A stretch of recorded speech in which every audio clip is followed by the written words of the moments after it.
Party time. Hello everyone, welcome on in.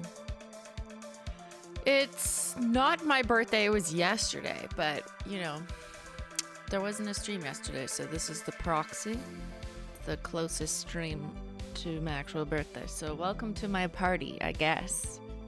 It's Saturday morning at 11:09 a.m. The birthday girl is late, but I'm allowed. I was also late for my own little birthday dinner last night. And I texted my sister and I was like, I'm gonna be late. And she's like, the birthday girl is allowed. So I think it works on stream too. Welcome on in, everyone. Welcome to the mods, the Mensch Gang, the cats, the dogs. And yes, Simply is slightly hungover. Slightly tired. But not just like from alcohol, just from life actually. Like all of last week I was in another country. And that was a whirlwind. We're gonna go through it. I was in Chicago for a meet and greet at the downtown Chicago Ulta, where I met like 250 something of you. So that was fun. And then we traveled to get there, obviously, and traveled back. And then the day after we got home, we just did a little birthday celebration, which I wasn't gonna do. I was gonna wait till next weekend because I foresaw this in my head. I'm like, I'm gonna be way too tired to do anything. But then I did something anyways. So now I have like a double birthday plan because I had already decided to do something next weekend, thinking I'd be too tired, but then I did it anyways. What are we gonna do, chat? All right. Are you cozy? I'm cozy. Do you like my new jacket? I bought it for myself. Happy birthday to me. You're not hungover, but you feel like you are. Yeah, I get that feeling too. You know, like I know what you mean by that. It's a double birthday, yeah.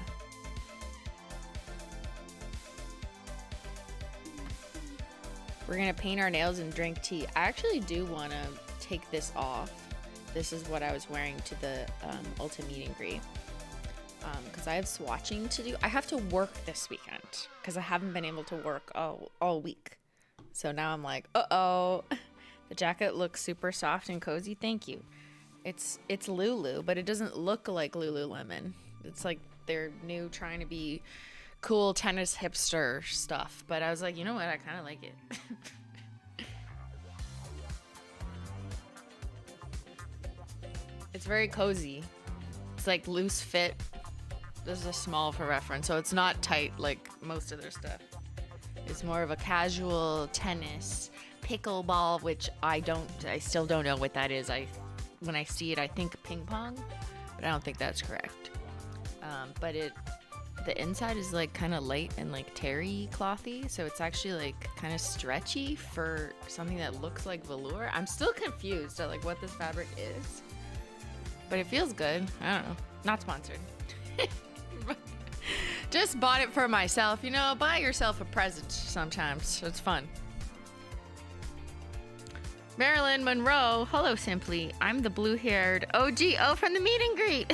What I wish I would have said Wednesday instead of talking about ban. Happy early birthday and thank you. Thank you. Thank you. It was so nice to meet you and a bunch of people who... I asked some people, like, oh, if they mentioned that they watched my streams or something, I'm like, oh, are you in chat? Like, what's your username? Let's see if I remember you. And then they're like, I'm a lurker. Like, literally no one that I met actively chats. Like, maybe they're like, sometimes, and then I didn't recognize their username because they don't chat all the time.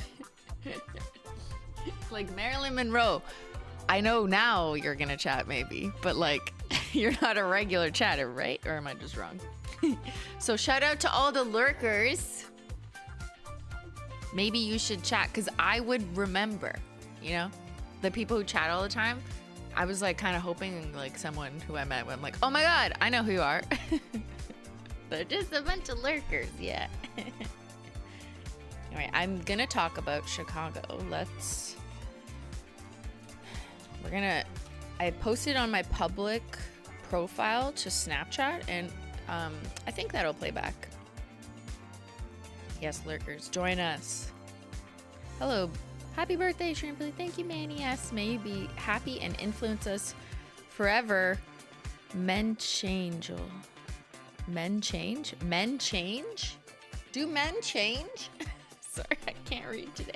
Just made your Simply Protein oat balls delicious. Thank you. See, I am a chef. Yeah.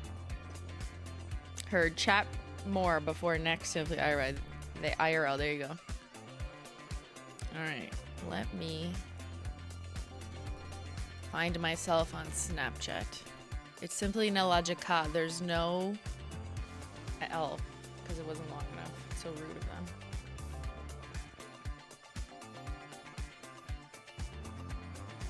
All right, let's talk about Chicago. Is the music too loud? Or is it good? You let me know. Ben's in chat. Ben, are you an angel? All right, well, first things first, get your tea. I'm drinking Simply Maple Breakfast. Not in my mug. I picked a spooky mug today because we're getting closer to Halloween. Speaking of Lululemon, did you see they have a new Born Ugly shade? Oh, it's not new because I have a line leggings and a sports bra from like 6 years ago in literally like the Born Ugly color. But if they made this jacket in Born Ugly, I probably would have bought it, but they only had it in like 3 colors. I do like me some like dark greens.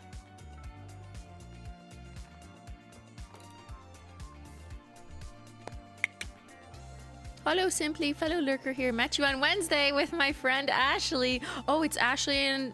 Wait, weren't you both Ashley? Maybe your username is just Ashlyn. Yeah, we were the 2 Ashleys. There you go. I should just read ahead. Meeting you was a dream for us both. Happy V-Day. Thank you. I ordered the P Science protein pancake mix. What recipe of yours should? Did you use code Jeff for 10% off? I mean, I put out 6 pancake recipes by now. Like, I'm literally a chef. Like, nail influencer, no more. Just pancake girly. Pick any of the ones that I put on stream. There's gonna be shorts for all of them. They're just not all up yet. Try the gingerbread one. That one's kind of fun. Murphy's mom has got it going on. I usually watch on my smart TV or while painting nails, so chatting is tough. Heard. I get it. If you're painting your nails, that's fair. Hope to make a meet and greet someday so you can roast my water marble again. Happy birthday. We are currently thinking about like when the next one is. These things have to be planned like not an entire year in advance, but like, you know, on average, where does it fit? Where do we hold it? Where does it fit between launches, you know, because we're busy. So, yeah. But, yeah, I like it. They're fun. They're fun, but I don't think I could ever do multiple in a row. That'd be, like, too much for my 37-year-old soul. Oh, my God, I'm 37. I got ID'd last night, though. I don't know why. Like, he must be just being nice. Like, there's literal children on the streets who look like they need to be ID'd. And then he's like, can I see your ID, ma'am? And I'm just like, yes, you may.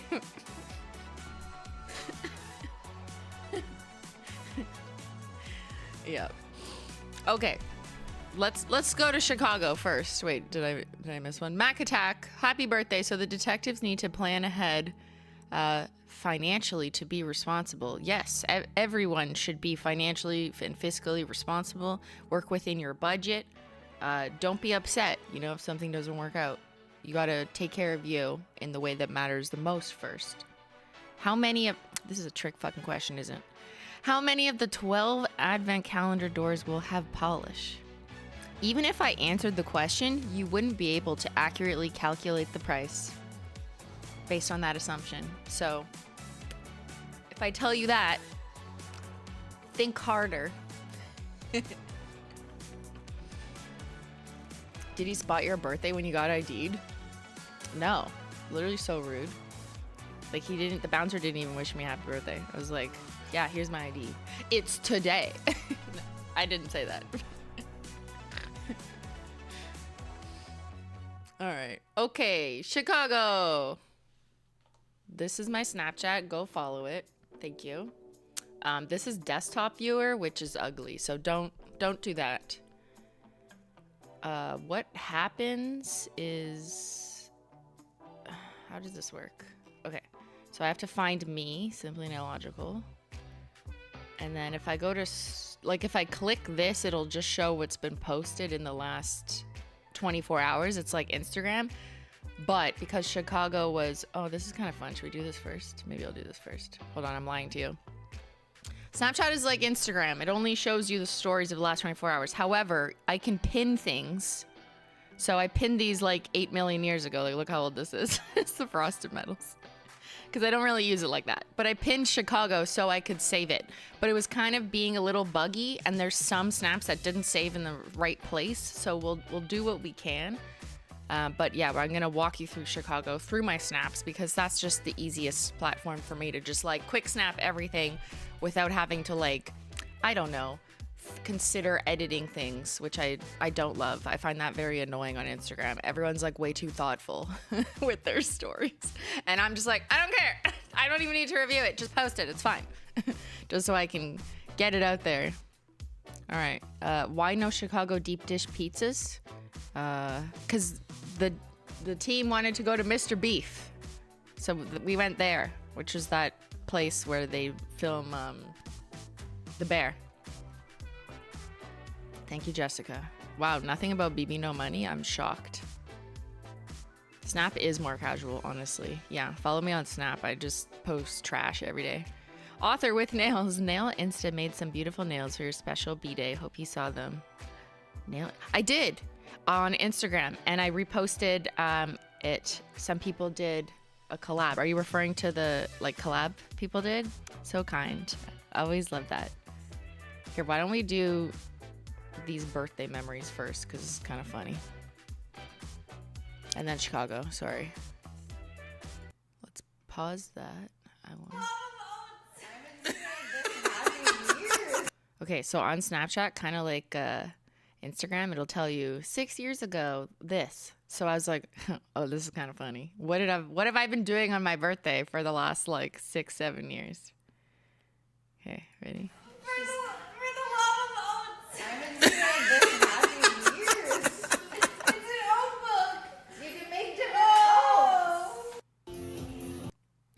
They got me an oat book. They know me too well. So that was Jen and Van. And then 5 years ago for my birthday, I asked for nail polish. You know which one that is. Got cake. Oh, that's probably copyright music. Oh. 6 years ago, a cake. Oh my god. Look. Hold on. Let's pause it closer. Do you guys remember this? I remember bringing this into work. It says that my friend is not hollow. And I was like, what the fuck am I going to do with this giant cake? So I brought it to the office. This is pre-COVID times. Oh my god. Yeah. I'm dead. You're welcome. Guys, I'm 30 years old now.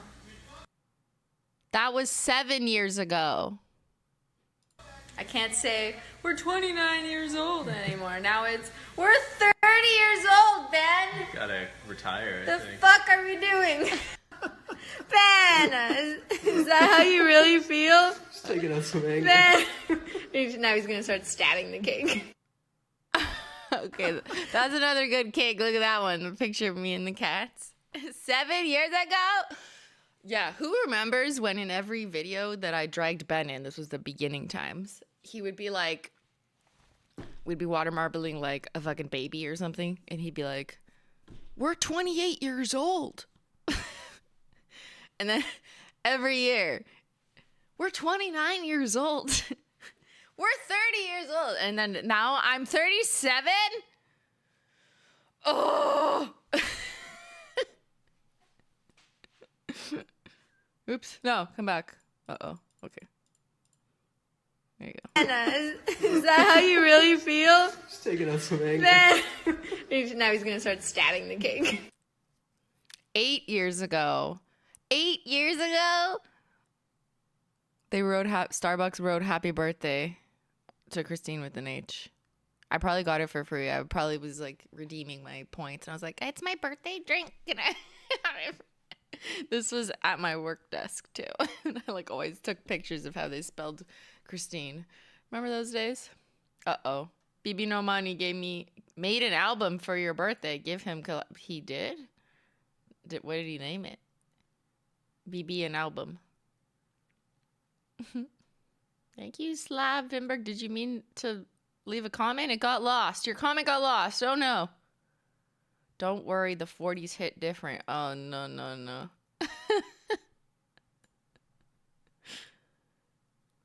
Okay, this was also 8 years ago. Ben got me tea for my birthday. I'm so happy. Oh, that was yesterday. Look. Ben got me, this is way before sponsorships, way before working with David's Tea. I am sitting in our condo, which was the first house or home where we lived that you guys ever witnessed. That's how I can tell how old it is too. Also, the camera quality is like so bad. This is 2018 through the Snapchat also. Yeah, David's Tea. Now, look at us now. Dressed as a sock. Okay, that was last night. I tried to Dyson wrap my hair. Like I tried to use the air curler and it looked really good when I immediately took it out. It was like had the curliness and then it just fell out. I don't understand. I tried all the tips. I used a hair texturizer mousse. I tried it semi-wet, and then it just fucking falls. Happy birthday for yesterday, Christine. Thank you, Just Kate. Catch you on the VOD squad. You love the top. Thank you. I got the top from, it's like a purple denim. It's from Revolve. I don't know. It didn't really fit. It was kind of too small, but that's what happens when you shop online. Cheers. There's Sister Jen. Here's some food. Oh, wait. Here's some purple cocktails to match my purple top. Sister Jen. Some girlies. This restaurant had like a bunch of purple, which I thought was fun. The food wasn't purple though, which I was disappointed. I'm like, I thought all the food was going to be purple. I had shrimp. Shocking.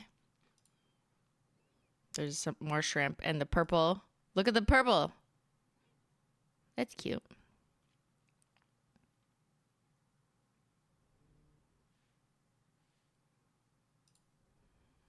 The bathroom was not purple though. That was disappointed. I was like, where are the lavenders and lilacs in the bathroom? This is the cake that I don't know who organized this. I don't know if this was Ben or my sister or just the waitress on her own. But that was pretty good. Like, look at that handwriting. Happy birthday. Like, pretty good. A little chocolate cake with some blueberries. She went to eat my candle.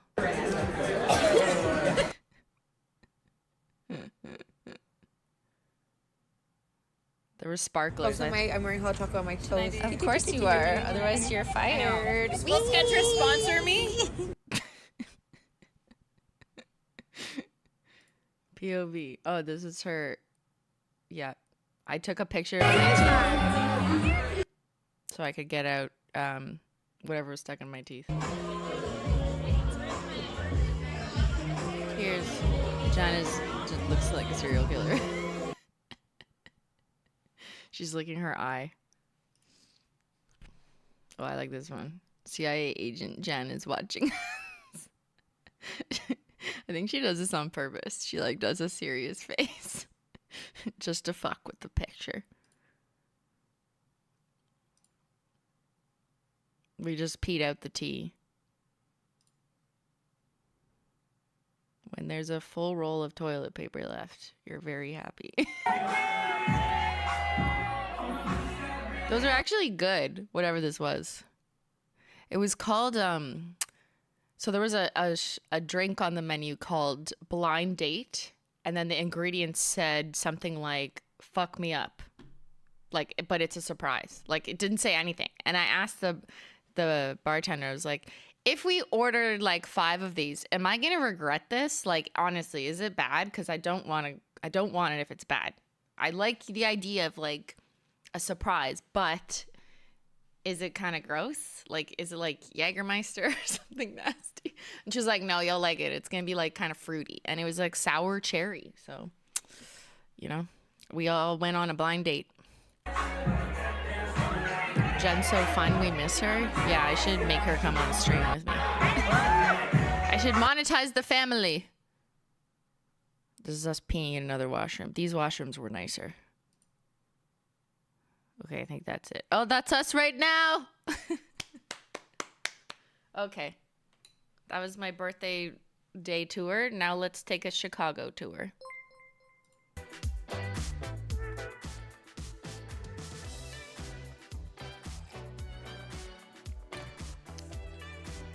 Thank you, Jess.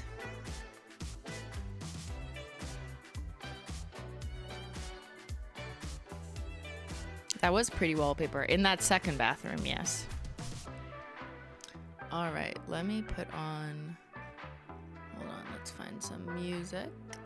Let's maybe this one. All right, let's go to Chicago. So, Chicago won. That was the day, that was before. All right. Is it too early or... I just saw, this was at the airport. I'm like, why do they have a giant espresso martini like advertised thing at the Ottawa airport, which is a tiny airport? Maybe I should give some context to why I went to Chicago first. So Bane and I, we went to Chicago for the Ulta meet and greet, which was really exciting because I got to meet hundreds of you guys. So this is our trip. Airplane. Airport. Espresso martini. No, I didn't have one, but I was observing this machine. That's me in the corner. If you read it closely, it says international waste.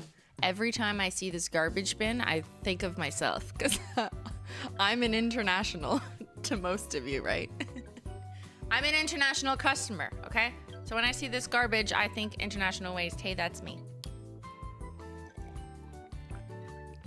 Thank you, Heather. All right, we're boarding the plane. Let's go. On our way to Chicago for Ulta meet and greet tomorrow. Can't wait to say hello. There's me and Van. Oh, that's copyright. See y'all later, Ottawa. Bye. Ottawa's kind of pretty. I mean, the airport's out in the middle of nowhere, like most airports, so you don't, well, maybe you do. Depends what direction you're going. But we never really pass the downtown core because we're usually flying down. And downtown is actually above the airport. That's not how directions work. But you always just see a bunch of trees and forest, and it's fall, so it looks really pretty right now. So that's kind of one fun thing about flying in or out of Ottawa is like there's parts of it that look really nice. Lots of forest. Beautiful view, yes. Stunning.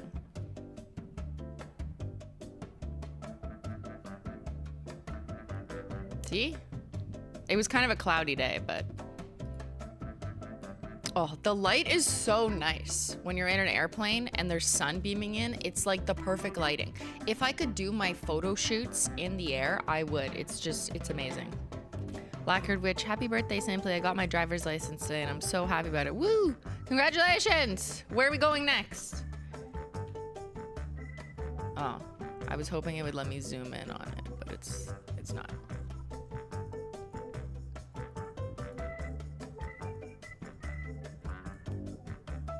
All right, this is also a fun picture or video. So this is 2 provinces, 1 photo. Hold on, I'll do it again. I'll show you. It's a little geography lesson from me.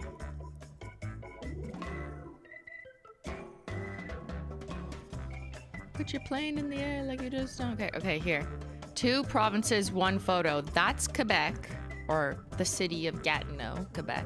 And this is Ontario, or the city of Ottawa. It's right there. It's just a tiny little bridge. And that river's like not that big. Like it's like 60 seconds if there's no traffic to drive across. So yeah. This is like somewhere in here are the Parliament buildings. Like this is right downtown Ottawa. So it's quite convenient for people. So sometimes like you'll hear me say like, oh, I went to Quebec. Yeah, I drove like 10 minutes. And there's no border in the sense of like someone asking you questions or checking things. That's not how it works between provinces in Canada. I mean, that's not how it works between states in America either, right? That's just a country thing. But yeah, that's kind of cool to see 2 giant provinces in one picture. Thank you, Tiny Joyce. Happy birthday. I thought your last birthday should have been 39. Is it? Am I older than I think? I don't know. I gotta check Wikipedia. Love Halloween collection so much, wearing Simply Deceased as accent with Dead Serious. Love those 2 together. Very red, very moody. Thank you, Slaw. It doesn't show you the full name. I meant to say I was there from Minneapolis visiting my sister. We had super similar rings. Opal isn't my birthstone, but I loved it for my wedding ring. Thank you for that. We got lots of brains in chat. California has state checkpoints. Oh, that's cool. I didn't know that. Simply Deceased and Born Ugly be in the vault. Yes, Simply Deceased for sure. So we made sure to have holdbacks for that. Born Ugly should be, but I haven't confirmed that yet, but like should be. I'm assuming we have reserves. Driving to Quebec takes us 9 hours. Takes me 10 minutes. I kind of like living in Ottawa for that reason. I don't know. It's just kind of... The one cool thing I can do is drive to another province in 10 minutes. Okay, you can have your other cool things.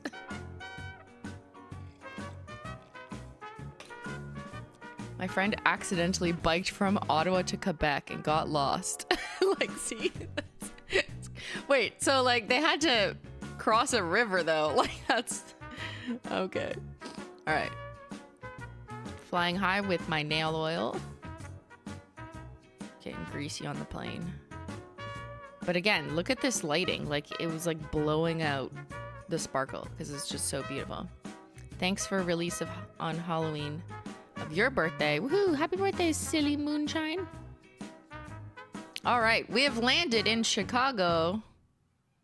I just typed in Chicago and this is what came up was a hot dog. This is what you look like through my sunglasses.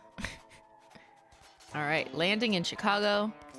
Now the airport is very far away from the Chicago downtown core. It took us like almost an hour to go home. I think it was a little bit less, like maybe somewhere between 40 and 50 minutes to drive from the airport to like where we were staying, which was right downtown, not far from the Ulta.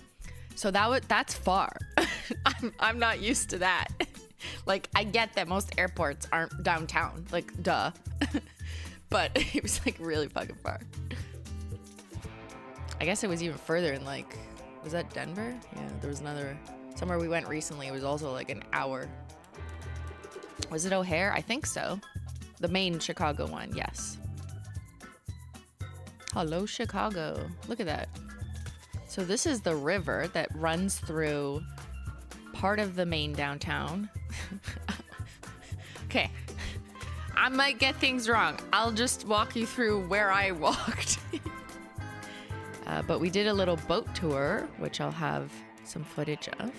But like, how crazy is this that there's like water, a canal like it's fucking Venice, and then there's giant skyscraper buildings. Wild.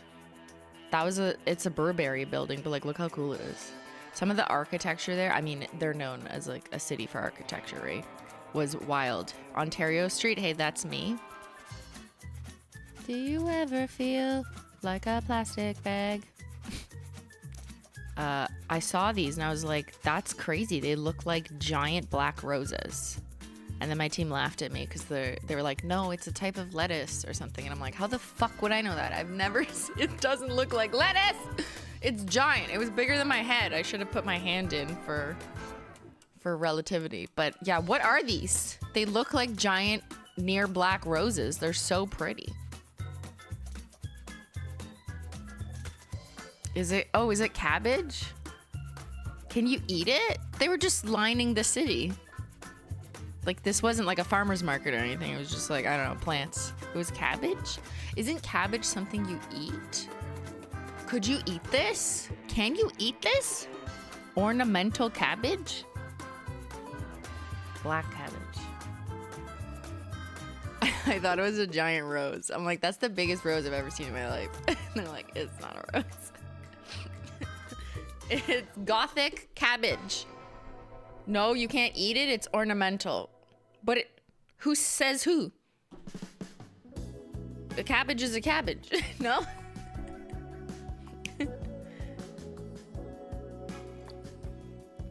You can eat it, but it's not as good as normal cabbage. Okay, see? So you can eat it. That's all I wanted to know. Put it on the charcuterie board. Honestly, I should have brought some home. Declared my black roses. Aisha, hello, Simply. Happy birthday. Thank you. Met you on Wednesday. Glitter shoes. That was more than one of you. With my Sophia box, also more than one of you. And suggested black precious cargo. Okay, I do remember. Thank you for coming. That was a good suggestion. Yes. Some of you suggested nail polishes you want.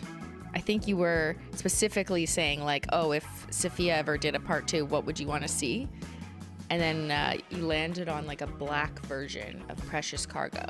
Now, Precious Cargo has like kind of a multi-chrome shimmer thing in it, so it's not just the base color. So the black would need an accent color. But I do think like an orangish, like a scorched earth vibe is how we could make that work. I don't know. But I like it.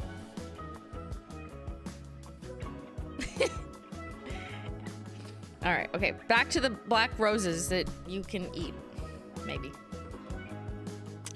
So many crazy cars. This was a Tesla with the matte taco over one coat black. Walk-ins welcome. I thought that was funny. All right, then we went to Mr. Beef, which is like a steak sandwich shop. Am I describing this correctly? This is like Ben's thing.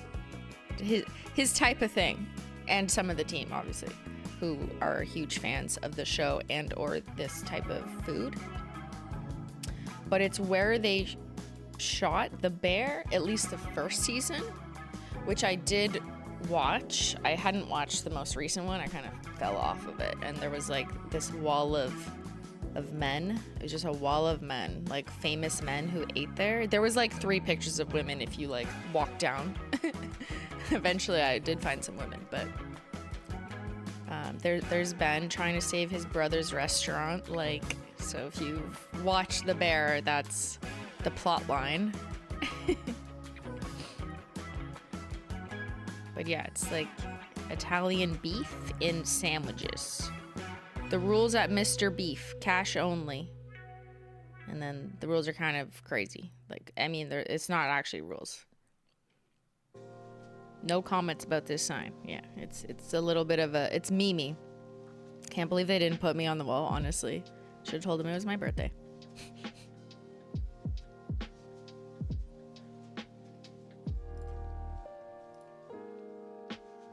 There's an article about it. A culinary ace takes over a Mr. Beef-esque sandwich shop. There was a little toy thingy. See, it's not saving all the pictures. There was a picture of me and Ben outside of Mr. Beef with the sign, but it got lost in the Snapchat. Ben will probably give his review of Mr. Beef when he streams, and also he'll probably review Chicago steaks. And yeah, that's more his domain. He's a foodie, not me. I just throw shit in a bowl and put eggs in the microwave.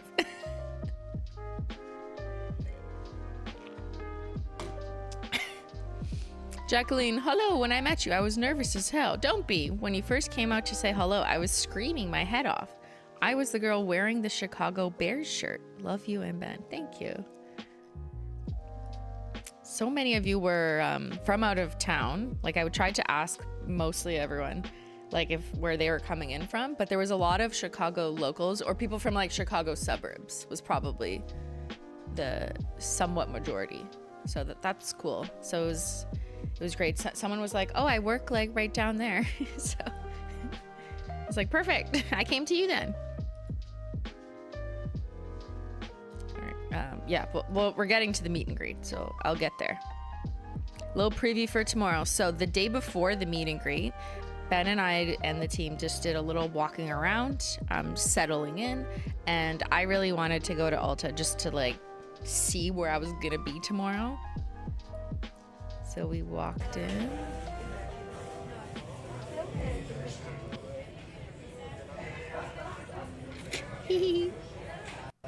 I'm just showing what I was wearing. So I was wearing Just Vamping with Rose Gold Flake Taco and Shooting Star Taco on my main hand. Just Vamping, which is a new shade that has been very recently added to the Ulta lineup. Who did this? So yeah, I was curious to see because we just updated. We did a little refresh of some of the shades. So Just Vamping was added. Cardinal Sins and Venetian Views were added. Shooting Star Taco was added. So we kind of rejigged the polishes there. So that's exciting. And also we rolled out to more Ultas, which you've seen, I think. Yeah, we put that in an email recently. I'm like, I can't remember the timelines. So this was us just scoping it out. Stunning selection.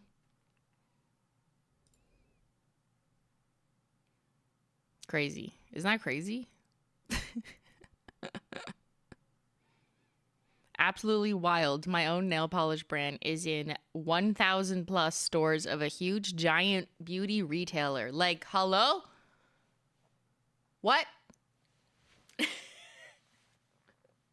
It is crazy. I don't know, man. I'm just out here being 37 years old. Like, what has happened? More Ultas? Yes, we have rolled out to, well, we were in 500 and change when we first launched, and now we have doubled that, rolled out to, it's like over, I think it's like 1,200 and change. But that's crazy. So that's not 100% of their stores, but it's another huge chunk rollout that is still happening, I think, because they kind of have like a process that goes over a certain period of time, but it's started to happen. So maybe it'll be near you.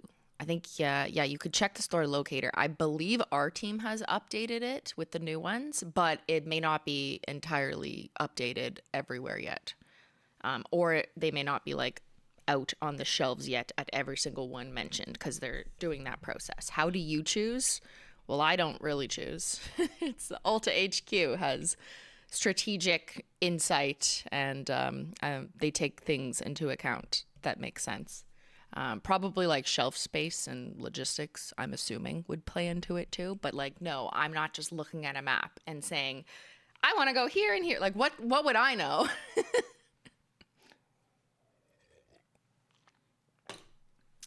No, I'm sure there's a ton of strategy behind it, but I did the Chicago Marathon on Sunday. Still bummed I left the day before the meet and greet and hope to meet you, but I hope you had a fabulous birthday. Thank you. And congrats on running a marathon. You said it would never happen. Did I say that? Is there a clip of me saying that I would never be in a store?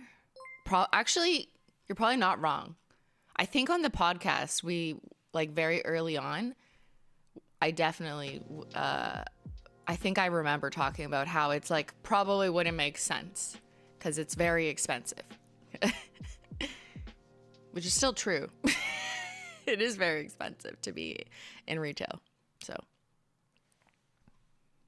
one of my Ulta stores got the new rollout, but I went before they set it up by a few days. Perfect. So you know it's coming. The sweet manager grabbed me 2 from the back. Yay. Well, it is true. Yeah. Early days, you definitely said that. Yeah. No, I'm remembering now. I for sure think I know what you're saying. Yeah. And I think I remember saying, like, at least when we did launch, that like it was for us, like our brand journey story is very different than other brands who maybe rely on being in retail in order to find a customer base.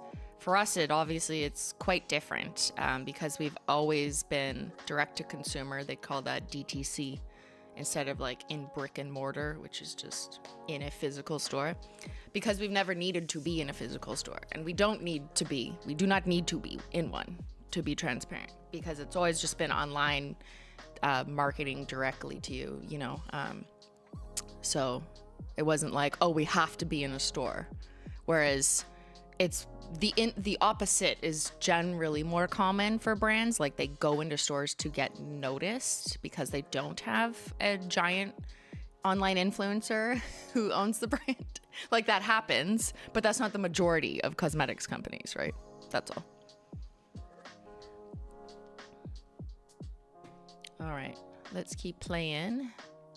Still got to get to the meet and greet. Okay, still walking around Chicago. Look at these buildings, like just crazy. Who is that man? All right, going on a boat and going out for dinner. This is my outfit. The hair, I tried so hard. Like I straightened my hair. It looked great and very Avril Lavigne and smooth and shiny. And then I went outside and it looked like this. There's no helping my type of hair, especially in a windy city like Chicago. What can you do? I did wear cargo dress pants though. There's Mr. Ben looking snazzy. Check this out. What colors are we wearing? Butter Me Up, Born Ugly, Silent Library, because I have a shiny belt on my slightly navy pants, and Nightshade was the top. Yeah. Didn't do that on purpose, but I kind of like this palette.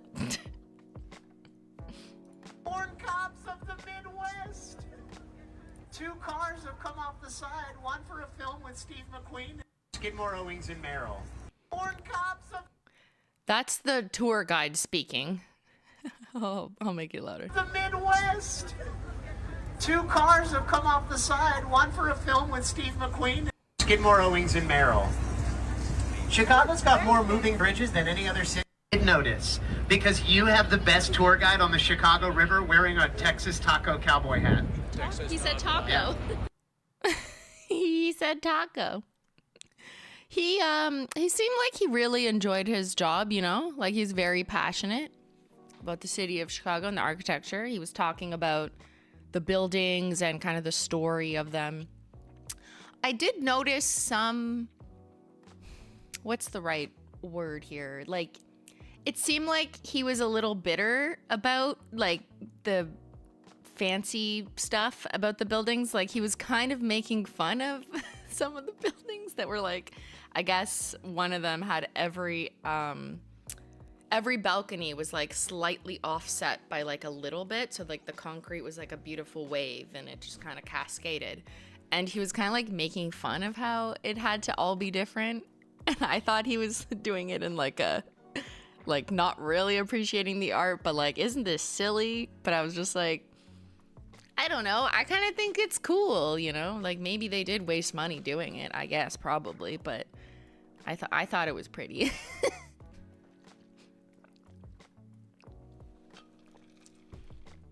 Maybe he was doing a bit, maybe.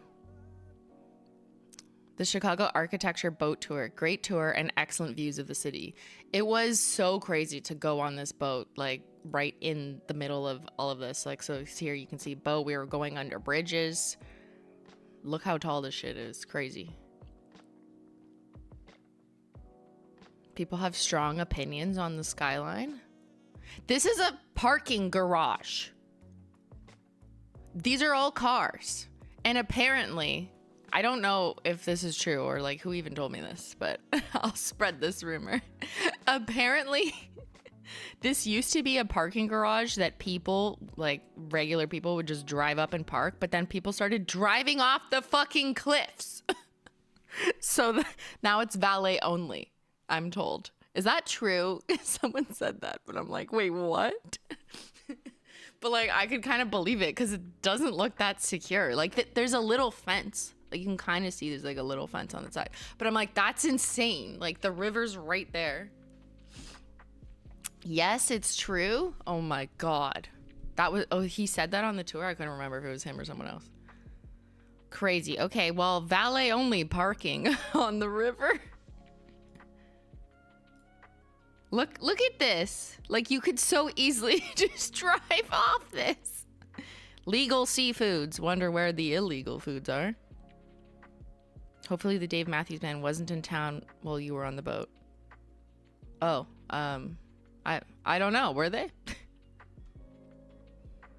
That is terrifying. I know. I do not want to ever go up here. All right. That's a cool building. Look at that.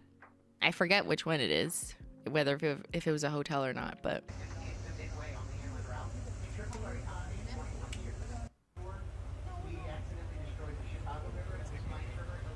Look how surreal it looks. Crazy. It's like aqua. There's no filter on any of these. It's just very aqua looking. I guess like the water's reflecting on the glass like buildings. And that's what I think makes it so stunning. Why this city look like AI? No, actually though. Like it looks like a video game. Surreal. It looks pretty and fake. Yeah. You guys got a beautiful day for it too. Luckily, it didn't rain this day. It did rain the next day, the meet and greet day, but kind of like off and on. It was a little chilly. It was like you definitely need a coat, and I put my hood on at some point, but The water looks great. Not like our canal looks dirty. Yeah, why is their water so aqua? Like, I'm actually confused. I mean, it's not like turquoise aqua like a Caribbean, obviously. But why is the water nicer? Because, like, when I showed you the picture of the Ottawa-Gatineau River, I guess it kind of looks sort of blue from the sky. But if I'm standing near it like this, it kind of just reads brown and dark. What's wrong with our water? Why can't it look like this? Or what's wrong with this water? I have questions. Looks very financial vibes. Do they put money in the water to make it look like that? It's because mermaids, they dye it. So they do put money in the water. That's crazy. Is it good for the environment and like whatever grows and swims in there? I don't know. They color it green in March. Oh, so does the green just kind of like stain and last forever? Just turns more cyan. Anyways, it's quite pretty. I was mostly surprised at how like light the water was, because if it was dark and muddy, which is like the rivers near me, the buildings would look different, right? Because the light would not reflect in the same way. I would be my guess. They pee in the lake. Well, maybe they don't pee in the lake. Unless they just have really clear pee, you know? They drink a lot of water and then pee in the lake. Stunning. We got a little bit of sunset. It was a little too cloudy to like actually see the sun, but some of it was peeking. And then it was like immediately nighttime. Like 2 seconds later, it was night. The boat tour, I think, was a 90-minute tour, which was kind of cool. So by the time we did a little circle and came back into the locks, it was basically night. So day and night, you know, we got the best of both worlds. Day and night. Na, na, na, na, na, na, na, na. This is the new iPhone, by the way. iPhone 17 Pro. I do agree it takes really good pictures of landscape stuff. I don't like it for nails. It's just, it does like this weird focusy thing, the same problem with the last few iPhones. But I absolutely love it for, you know, like shots of people or landscape. Beautiful. Monte, thank you for the super chat. There are parts of the Chicago River that bubble with methane. It's filthy, but it's ours. Oh, that's a fun fact. It used to be disgusting, but Chicago's municipal services work hard when it comes to nature. Love that. At that point, you were on the lake. Yeah, I guess if we were a bit further out. Starshot Nails just popping in to say hello and happy birthday. Hope you had a fabulous day. Thank you.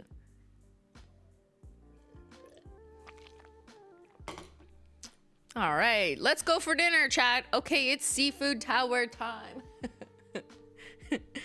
I'm a very seafood tower person, and I don't mind ordering it and then just like letting everyone else eat from it, because like obviously I couldn't eat a whole one myself, or maybe I could, but I kind of want to do a poll. Are you okay? What food is more you? Seafood tower. I'm gonna pick, maybe I should describe what a seafood tower is for those who don't. So you've heard of seafood, okay? Shrimp, lobster, king crab, sometimes scallops, sometimes a tartare, sometimes oysters or mussels. Like there's plenty of options, but each restaurant will kind of curate, maybe based on the market or what's available, what to put in a tower.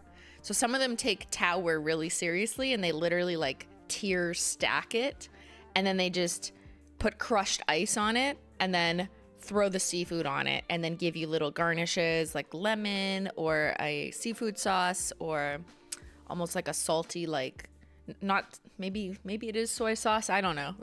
there's like a vinegar sauce that people will use with some mussels or oysters, and then sometimes some other specialty sauces. But seafood towers are like kind of a fun event because it's like a whole presentation, which is, I guess, why I like them too, but I also just really like seafood. So But there's usually like two types of people. You're usually like, oh, I'm a seafood person or I'm a steak person. So I'm gonna do seafood, steak, and then maybe I'll do chicken, and then I'll be like none of the above. So you're vegan and you hate this question.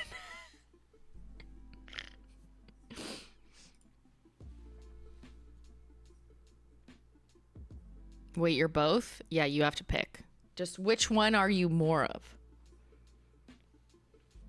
I actually don't know anyone in my home life who is vegan. I'm trying to think. I know there's a few people who are like pescatarian, which is they'll just eat like fish and shrimp, basically, but not other meats.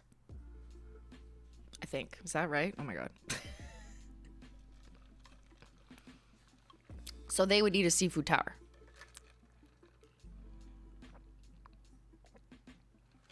I do love seafood. I feel like I've always liked shrimp and king crab because in Florida, where my grandmother used to live, we would always get Alaskan king crab. We went down and that was like our annual treat. So fun. So I've always had Alaskan king crab in Florida and thought it was like amazing. But trying to get that stuff here in Ottawa, or like it never doesn't really taste that good. So when I'm out traveling, I like to try their seafood tower because like maybe there's a chance it's closer to what it tasted like in Florida. On my way to my BFF's wedding in the GTA. Nice. She introduced me to your channel years ago. Super grateful she did. I hope you had an amazing B-Day. Awesome. And tell your friend happy wedding day. All right. Aren't pescatarians only eat fish? I think so. Is it shrimp and seafood? Fish is a seafood. This is a trick question. All right, let's see what chat likes to eat. What food is more you if you had to pick? Oh, wow, that is so split. Almost into three. Seafood tower, 28%. Steak, 29%. Chicken, a little bit more, 32%. And 12% said no, none of the above. Nope, 11. Nope, 12. Nope, 11. Nope, 12. Guys, stop changing your mind. I would typically order, if I'm just ordering like one meal that's not being shared, I'll probably just get whatever the chicken dish is. But if it's more of like shareable and they have like cool seafood dishes, I'm like, give me the tower. I've never ordered myself a steak ever, but I will try a piece. Just one little bite of Ben's steak.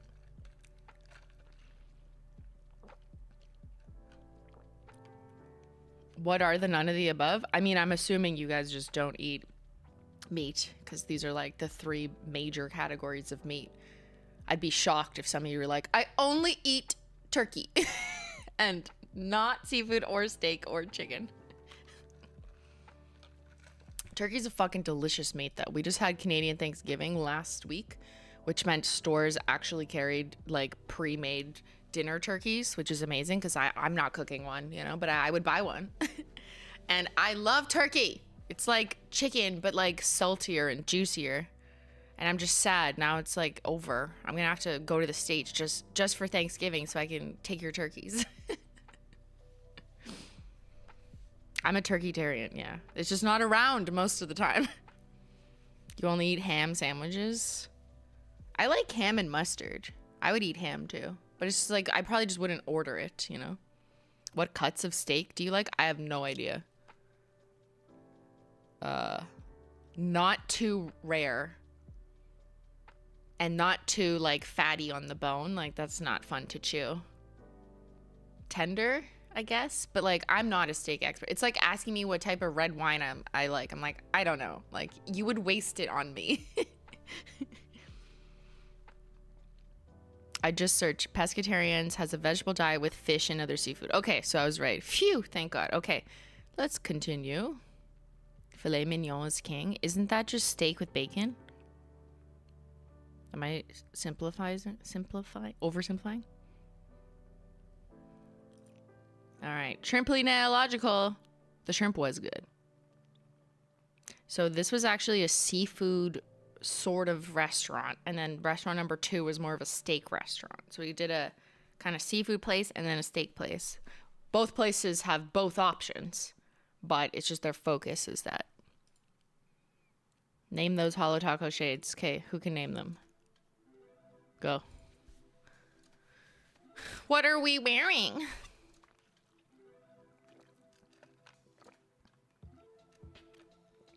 Filet is a type of cut. Oh, see, I don't know anything about steak. All I know is I like shrimp. I like chicken. I like shrimp. I don't like liver. I don't think I like liver. I don't know if I've tried it, but I probably wouldn't want to try it. Is that orange drink? Yes. Yes, it is.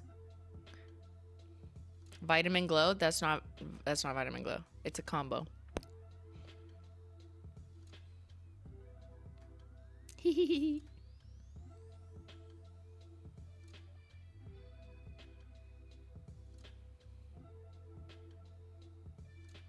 So I'm wearing Just Vamping.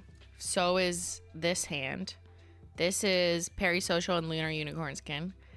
This is Devil's Advocate and Fallen Flake Taco. And that's orange drink. There you go. Yes, see, some of you guessed it. The Peri and Lunar combo is such a good one. I wore Simply Deceased drizzled over Dead Serious. What is this, a dish? Like, with a fancy drizzle on top. To see 21 Pilots the other night, it was perfect. That does sound delicious. All right, there's me with a cute little cocktail. Ben, you're not supposed to touch it. He touched the steak before I could film. Here, we'll do a proper phone tour. So this was some kind of a steak. I don't remember. Ben would. Ben, you're not supposed to touch it. We got broccolini. Oops. Ben, you're not supposed to touch it. That's broccolini. Oh, no. Olives. These were mushrooms. I love like sauteed mushrooms. So good. And this was, I'm pretty sure that was a lobster mac and cheese, which is crazy. That's like double whammy, mac and cheese plus lobster. Actually, of all the seafood, lobster is probably my least favorite. It just like doesn't taste that fun. It's just kind of bleh to me. Obviously, the mac and cheese would take over in this case. But I don't know why lobster mac and cheese is a thing. Like, what about shrimp mac and cheese or like king crab mac and cheese? That'd be even tastier. I am a chef. Lobster is bland. Yeah, exactly. Okay, so you guys agree with me. It's kind of overrated. I don't really care about lobster. I would much rather like a juicy king crab leg.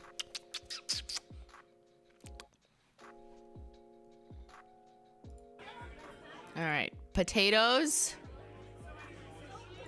And I think these were fish tacos, fried fish tacos. And then I got a salmon. Plus all the seafood that you just saw me eat. I ate so much seafood. I basically became a sea creature. I just devoured 8 shrimps and a whole salmon. Fight me. Who are you fighting?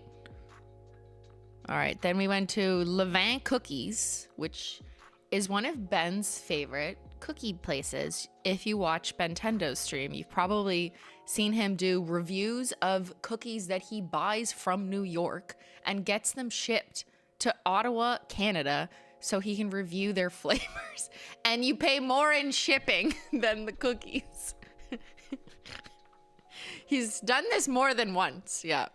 And sometimes I think he'll get his sister who lives in Vermont to bring some back, you know, if she's visiting. You recognize those cookies? Yeah. He is a huge cookie nerd for sure. I don't know what it is about the Levain. I think it's like because they're so thick and cakey that you could like cut it with a knife and like see a whole fucking topography inside of it. You know, it's not like a flat cookie. Yeah, so those were just some of the flavors they had in the window. So bougie, love him. I know you guys talk about like budgeting for like nail polish. Well, he needs to control his budget for his cookie spending. I'm like, Ben, that's crazy. How much was shipping? And like, you have to eat them quickly. And if you put them in the freezer to try and preserve them, like it's just not as good, you know? Yeah, we need to have an intervention. He actually did bring something back. I won't spoil it. It's not a Levain cookie. It's something that was like a collab of some other food in a box that was easier to bring back. I wonder if he's gonna do that on stream. America has such like crazy things in the store. I love going there and being like, oh my god, there's 87 flavors. It's so fun.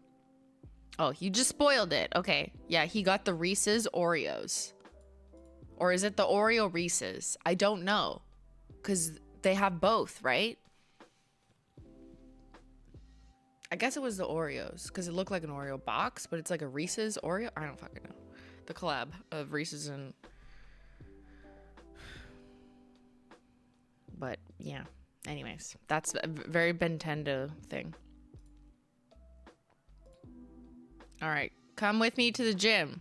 Okay, no one cares, but this is what I did on the morning of the meet and greet, so I could mentally escape for an hour.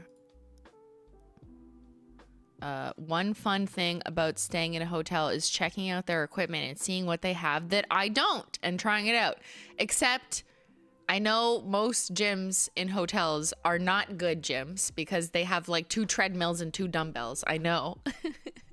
But Ben intentionally will try and look for a hotel that has like more equipment because it's kind of fun. If you're someone who like doesn't have like I don't go to a gym, I just use my house where we built like a mini gym. But I don't have every single piece of equipment, obviously. So I like when I can have the opportunity to like, ooh, let's go play on this machine. It's like a playground. So that's what we were doing. Yeah, the Smith machine. A lot of hotel gyms are pretty scarce, yes, but Ben picked one that had more stuff for me. Bless him. Ben's like our travel advisor. He knows what to do, where to go, what to pick, checks the reviews. I'm terrible at that. Like, I'm so bad at that. Wait, I should tell them the story about accidentally going to the hospital. Okay. Maybe I'll tell you that now, because it was right after this, right after the gym. Okay, wait. Actually, let's just watch the gym and then I'll tell you. So this is a Smith machine. Never tried it before. It looks like a rack, but it has something along the side posts that carry the bar smoothly. So sorry if you don't care about this, but I just think it's kind of a cool piece of equipment. So see this? Like, it has little clips, and then they come off, and then it slides up and down, as opposed to you just freestyle holding it on your back, which maybe you've seen me do in my house. But this controls it. So you could, in theory, go heavier and not have to worry about balance. But it's a very different type of move for that reason. So it's not that it's easier or it's not that it's harder. It's just different. So now I fear I kind of want this machine. Is it safer? I really feel like it depends on who you are and what you're doing. Because all of this could be dangerous if you don't know what you're doing or haven't had some kind of training or knowledge about form. So it depends. Like, some people might say yes for certain moves, but I've also been told that for me, I shouldn't do a regular heavy loaded squat with the Smith machine because the bar path would force me to be too straight up. And I'm a very, what's called low bar squatter, where I hinge more forward because that's just how my skeleton prefers it. So I shouldn't do it under this machine. I should allow my body to move more sideways than this would allow. This is too strict of a straight path for me for that move. But if I'm just loading half the weight and I'm doing a split squat, it's like a very different move. So it really depends. So I don't know if there's like a blanket way to be like, yes, it's safer, because you could absolutely still hurt yourself.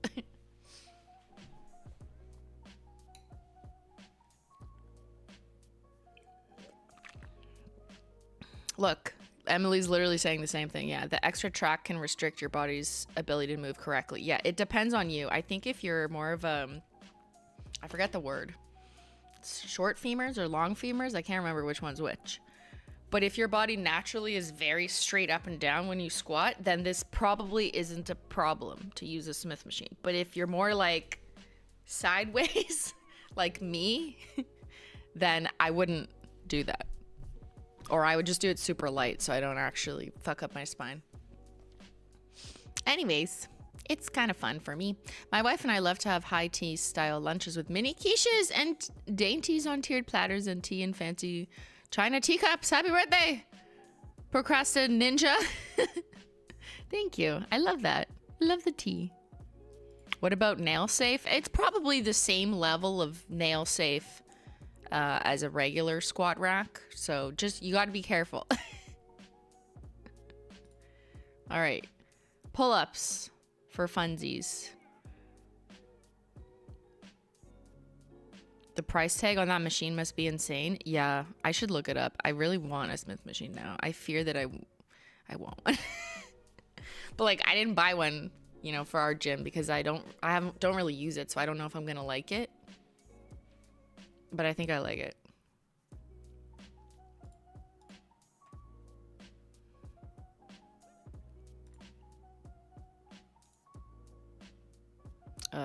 Leg press machine. This one just has a super wide plate, which I thought was kind of fun.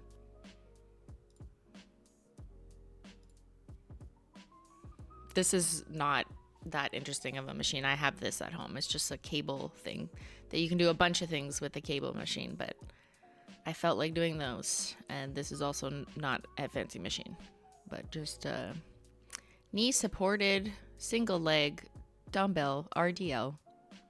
Thanks for joining me. Stretching not pictured, and now let's go stand for 6 hours. Breakfast to meet 250 people.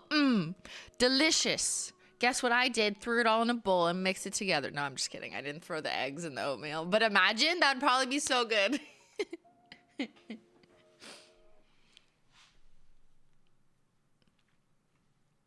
Yeah, I gotta get the gains for the meet and greet. Had to properly fuel. How many times did your watch tell you to stand up at the meet and greet? Well, it didn't, because I was already standing. So what do we got here?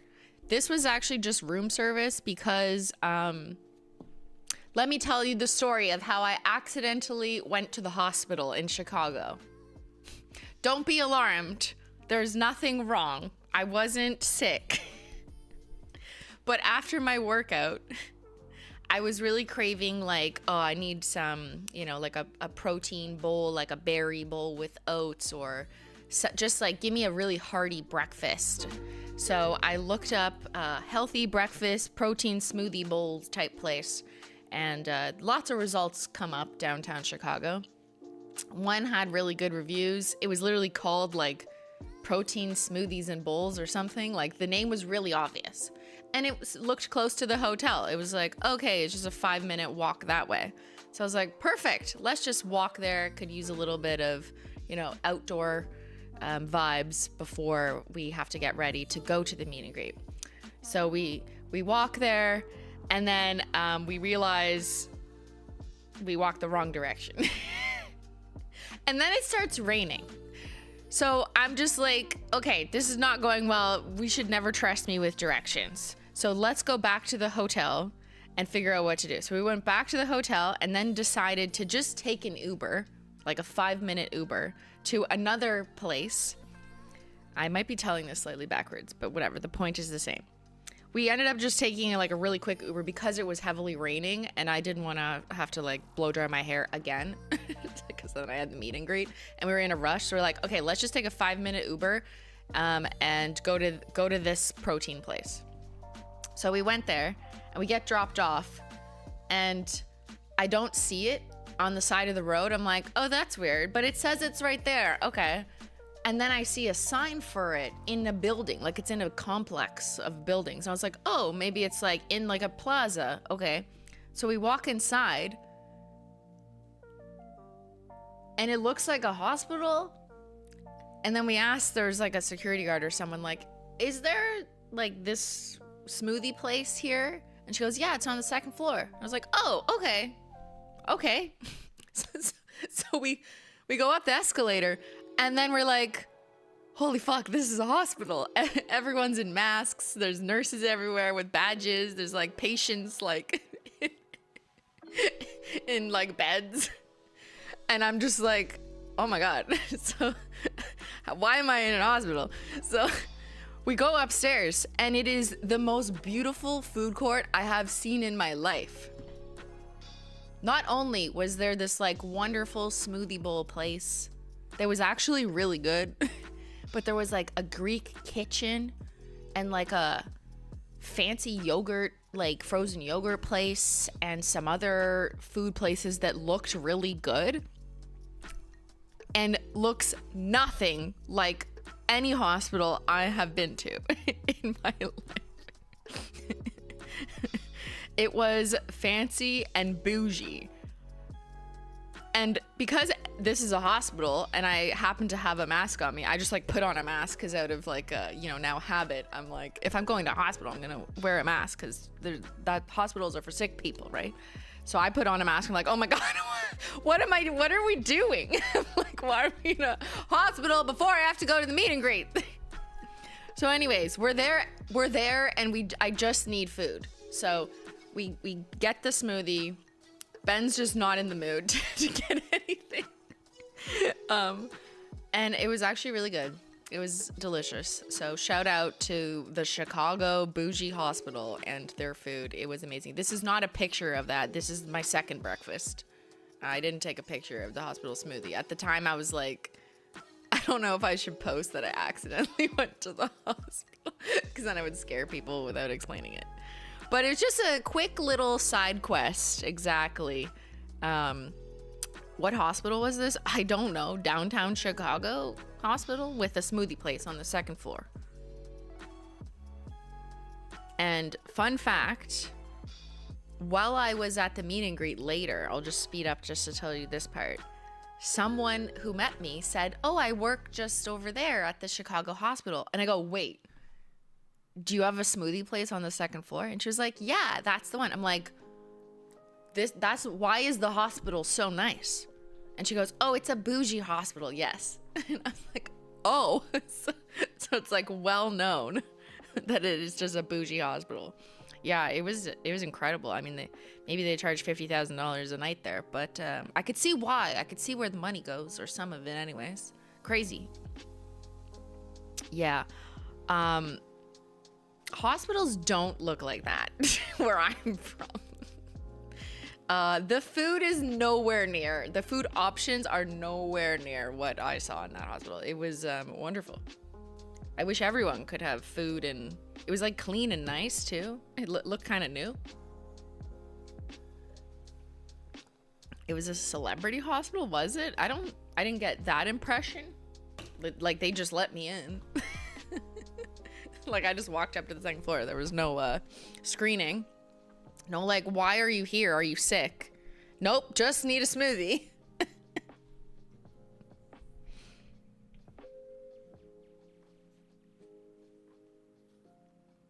Big research hospitals have fancy restaurants. I did see a poster outside that said like Chicago top 10 for neurology or something. And I'm like, oh my God, I should come back. Can you fix my leg? Thinking about it.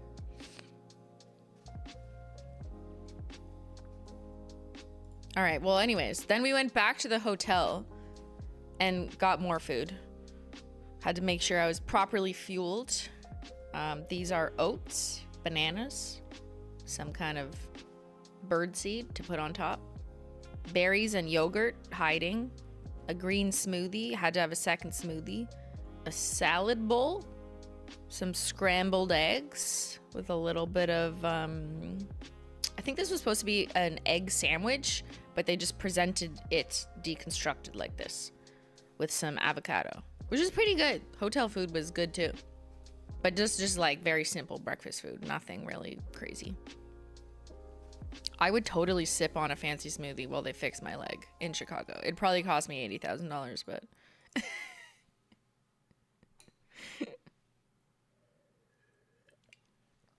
what's in your green smoothie? I do not recall, but it was good. I think it was like green apple that made it kind of sweet. I like when they add green apple or pineapple. That's the key to a good green smoothie, because then it actually tastes like tasty and not just like green. More than 50K, let's be real. Yeah, I don't know. How much is it to stay in a bougie hospital overnight, or does it just depend on what treatment you're getting? Or is there like a baseline price just because you're there, plus your treatment? I don't know how it works.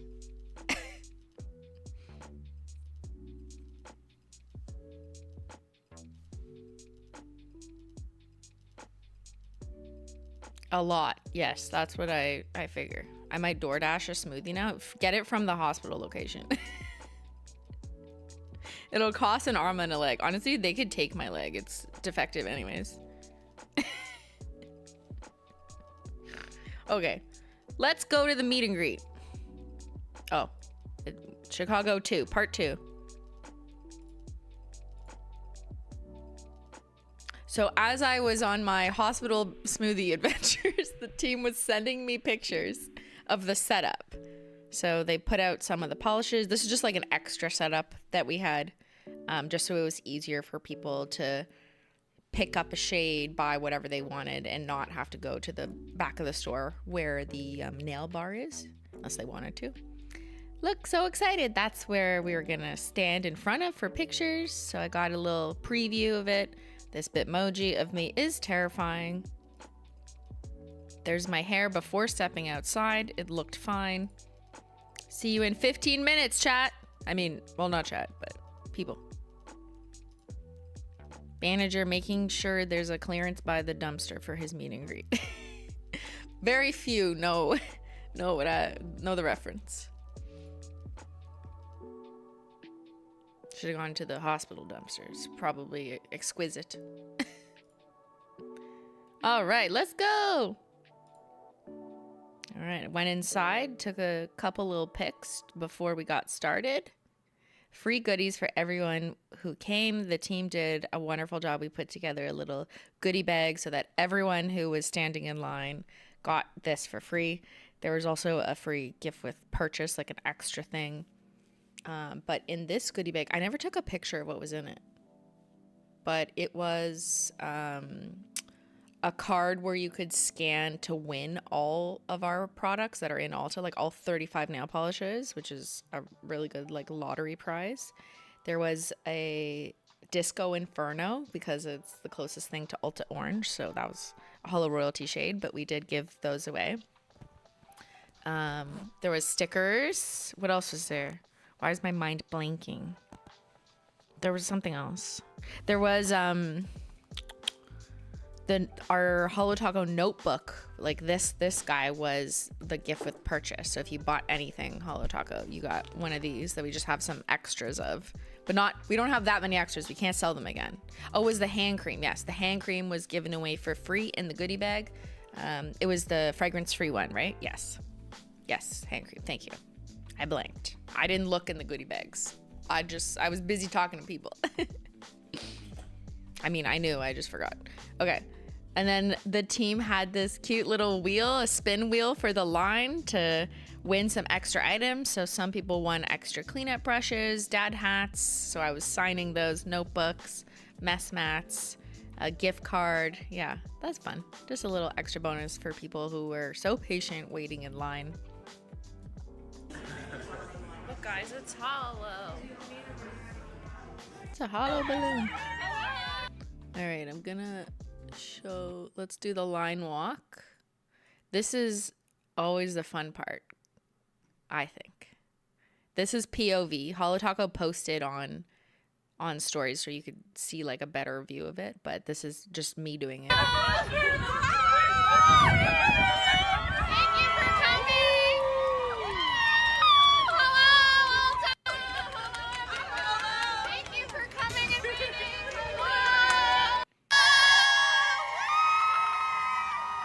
Okay, that's crazy. Like, what? Do you see? It wraps the building, and everyone's so well behaved in a perfect line. I was losing my voice immediately. But yeah, wrapped around the building and so patient. Thank you, everyone who came and was there waiting in line. That's a big Ulta. It is a big Ulta, right? Like, that's why I think part of the reason why they picked this store. It is a big Ulta. It was a good space, I think, logistically for the line to happen, because that's not even a road you can drive onto. So it just seemed like a good space. The security person looks stressed. No, I think he was just confused. Like, who the fuck is this? The nails girl?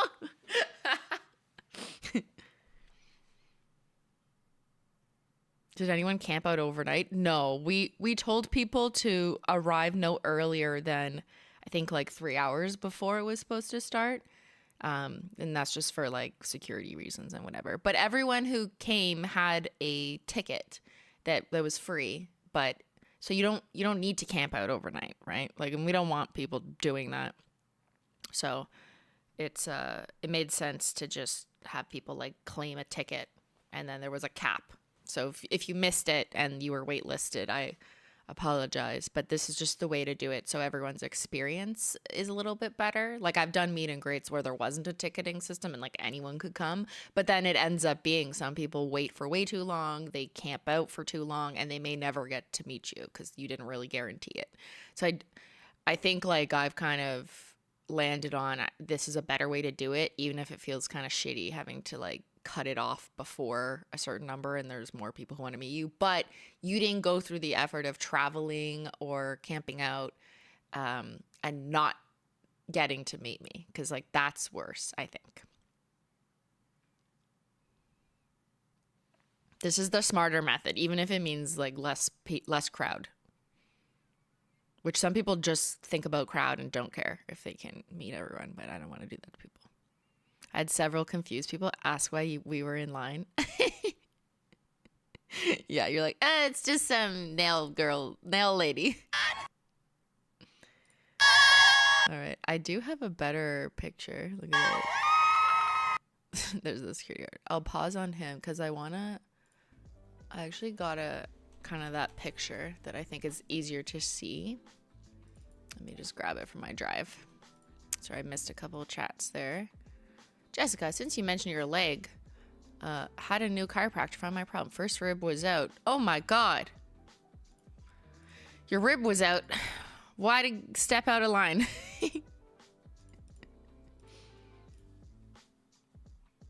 Hello, Celestial Queen. I was at the meet and greet and it was so much fun. I had the hollow fit and 10 different water marbles. People were wearing water marbles and trying to scare me. They were like, boo, it's a water marble. So many people were nosy. Were they nosy? I mean, like, I get it if you're like, what is this going on? What is happening?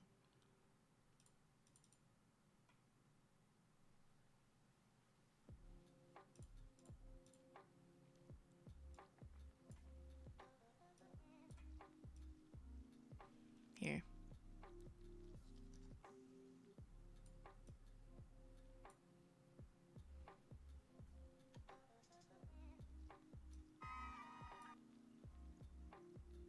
Sorry, the formatting's not really working, but I tried to take good pictures. If I download this, it won't show because it's an iPhone picture. But look at this picture. I tried to get everyone in the picture. It didn't really work. But this is probably half of you-ish. No, I think it's less because then it wrapped. That's the front of the store over there. This girl's like, what the fuck? And then the back was kind of over there. And I just, after I went up and down here by the line walk, I hopped on top of like some sculpture. So I'm standing on a sculpture to try and be tall. All right, meet and greet, let's go. Everyone had stunning nails. I remember these were my birthday nails, birthday shades. People had like little bananas on it. Oh, this girl, she gave me earrings that had Holo Taco bottles on it. Wait, I took another picture, right? Yeah, I think the next picture.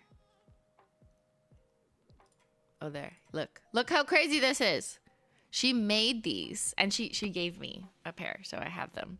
But look, they're tiny little mini Holo Taco bottles as earrings. Like, you guys are so talented.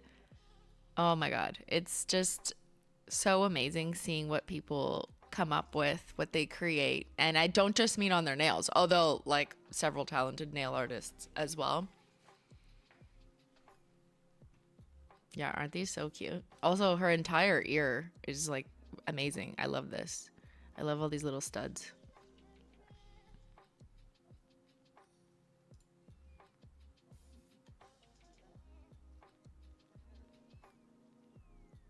I do have those earrings. I'll wear them one day. Look, water marble to scare me, she said. A lot of people were wearing the Halloween collection, which is wonderful because that means a lot of you got it like quickly. You can tell she nail oils 3 times a day. Yeah, I was like, your cuticles are so nice. It's like, check out her nails. She's got cake on the tips, and then if you wiggle them, you can see the... Look, it's a very faint hollow taco. She did it with like stamping. Hollow taco, that's so pretty. Very delicate, very cute. People were bringing different collection boxes that I had every Sharpie. We had a gold Sharpie, a silver Sharpie, a black Sharpie, and I would sign whatever you want, inside or outside. Lots of Halloween manis. Look at that. So much talent. Also, I love these gloves. Lots of OG boxes. That's fun. Being like, I know how long you've been around based on what collection box you're bringing me. I thought this was Julian. Like, literally, I was like, I did a double take. Because I'm like, he's wearing Julian's merch. And he kind of looks like Julian.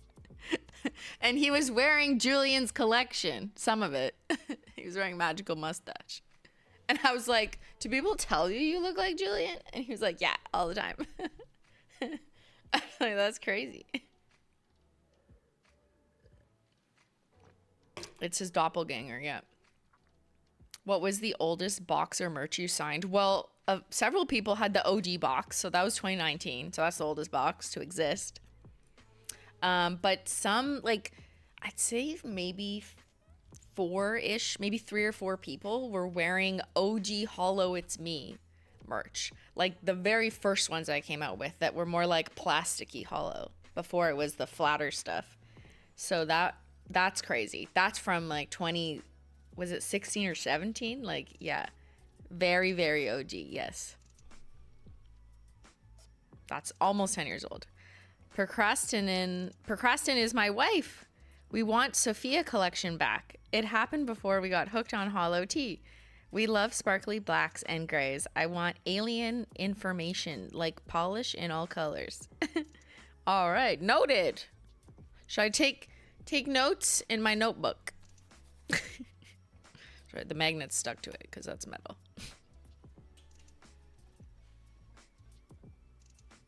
All right, thank you for coming to my meet and greet, Julian. So nice to see you again. Lots of purple manis.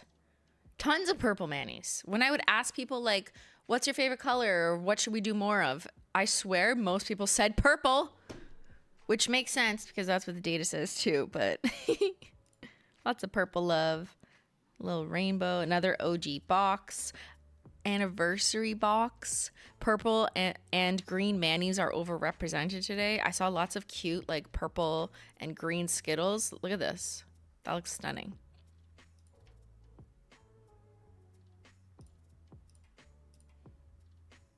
Oh, I thought this was beautiful. So she had 2 rings that were real Alexandrite.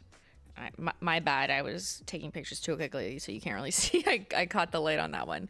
But she says her favorite shade is the Price is Alexandrite because she has real Alexandrite rings. That's like her thing. And I'm just like, that is amazing for you. I love that you found something like that that's like speaks so closely to, you know, things that you love. So pretty. Shout out to Alexandrite girl. More Halloween, spooky manis, just lots of pictures of nails. Never give up on your dreams. You know why? Because someone showed me a DM they sent me in 2018, which is 7 years ago, and it read, "Hello, I love your videos. I take all your pro tips and think you are so amazing. I wish I could meet you in real life, but that's probably not possible. I think you are so funny, and I'm 12.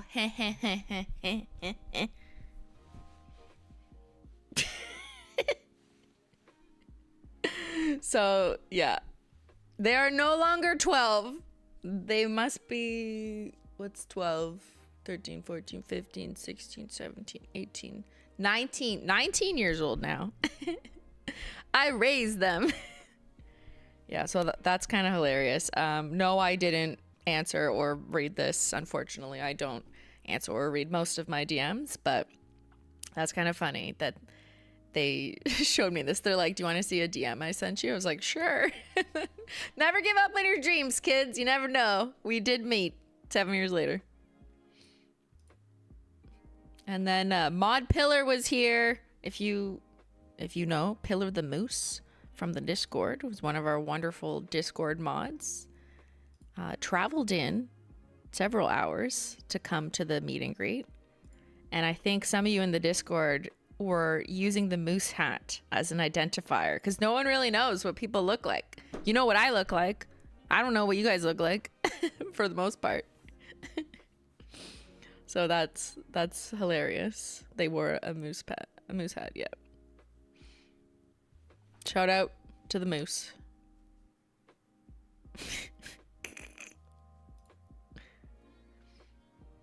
More spooky manis. Just some cute pics. Thank you, Ace Casey. Happy B-Day, Simply. So nice meeting you. I had the OG rainbow box and crackle nails. Your vids got me through tough times. Wanted to say thanks. Thank you, and thank you for coming and for waiting. Oh, this was one of my youngest fans. A little baby. Well, I mean, he wasn't quite a baby, but this was a young child. You can tell by the size of the nails and the hands. But I remember someone made me these. She made like stained glass looking ornaments. I guess you could hang it on a tree, but you could also hang it like in the window. And she used the Off the Deep End Flakies collection so that when the light hits it, it gives it like a tint, kind of like tinted stained glass. So she made me one of these, which I thought was really kind.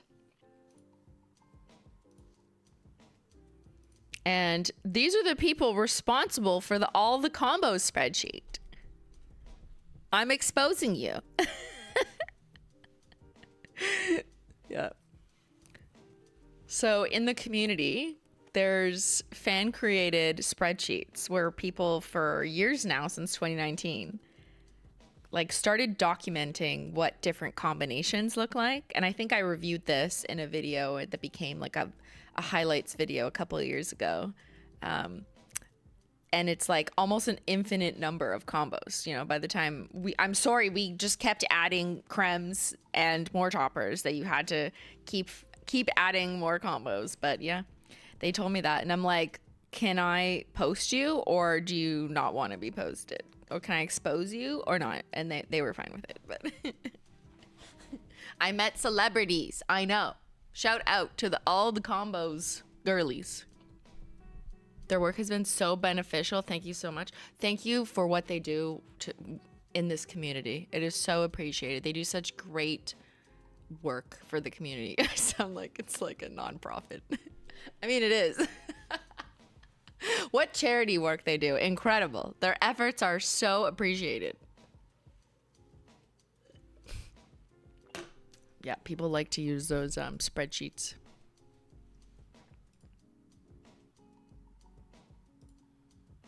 Oh, this is a chatter. Chatter, come back.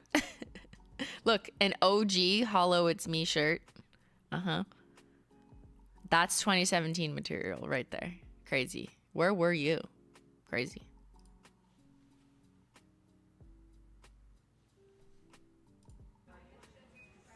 Damn. These look pretty good. Stunning. Oh, someone gave me a picture of them when they were 12 and wanted me to sign it. And they're wearing my OG merch. I literally raised them. Did I raise you too? It's so funny seeing this. And because like I looked at them now and they look like, I don't know, 20 or something, right? But they're like little children in here.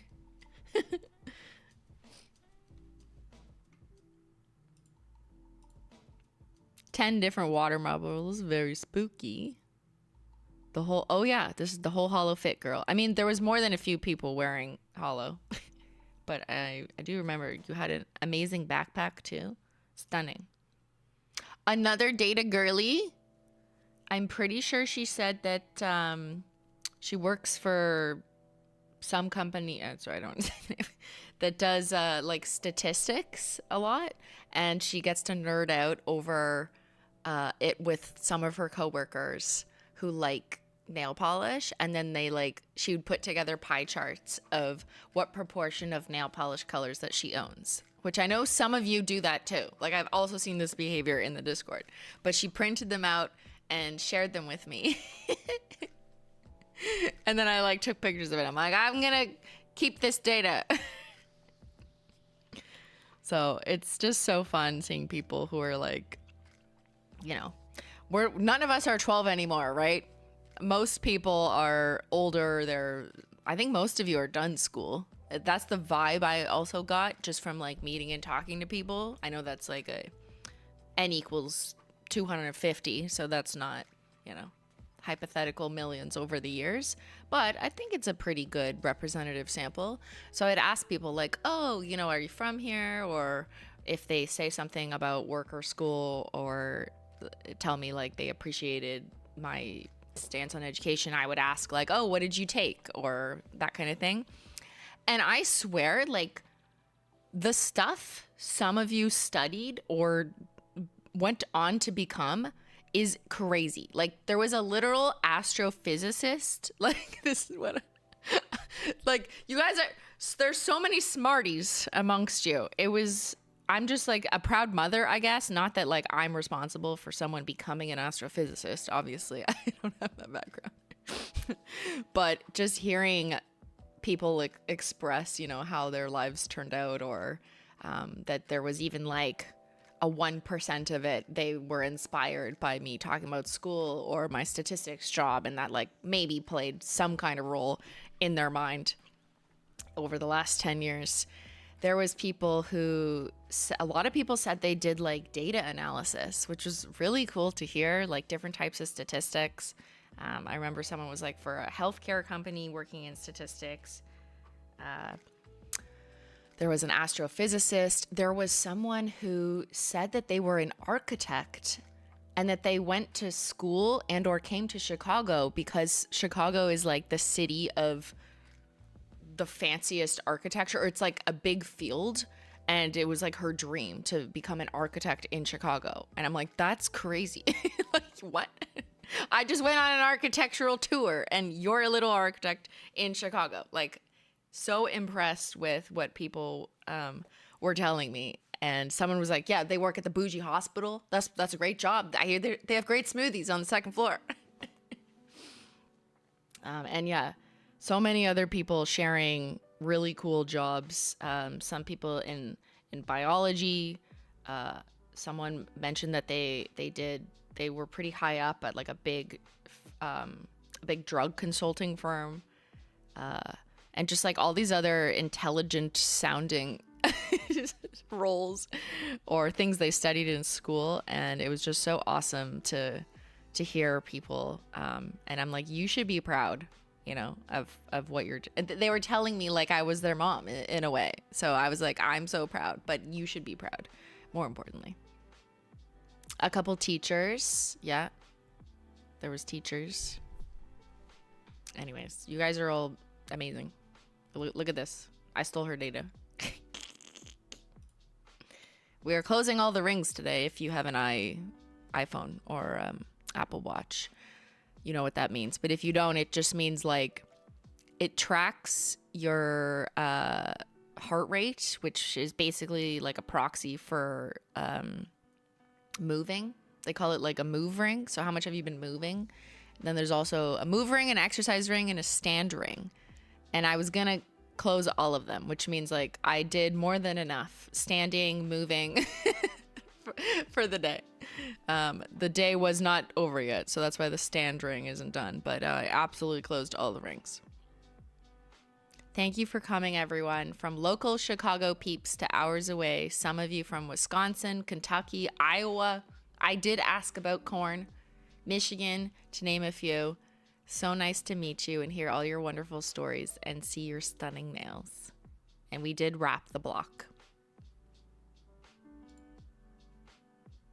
All right, let me just pause it there because I have something that I was gifted at the meet and greet, which is crazy. Look at this, okay?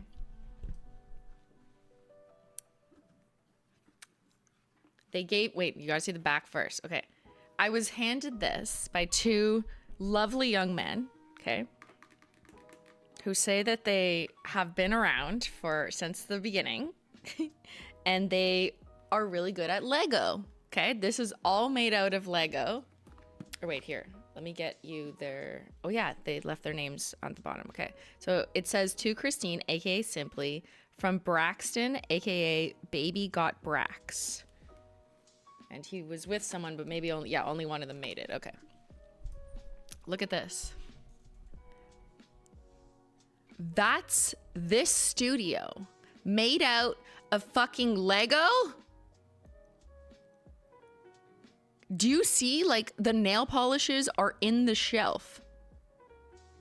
There's tiny little, like, well, they're not bottles, but they're little colors of Lego. And the top row to look like collection boxes. And then there's a Ben holding a banana. We're going to have to get closer. I'm going to have to turn on this camera.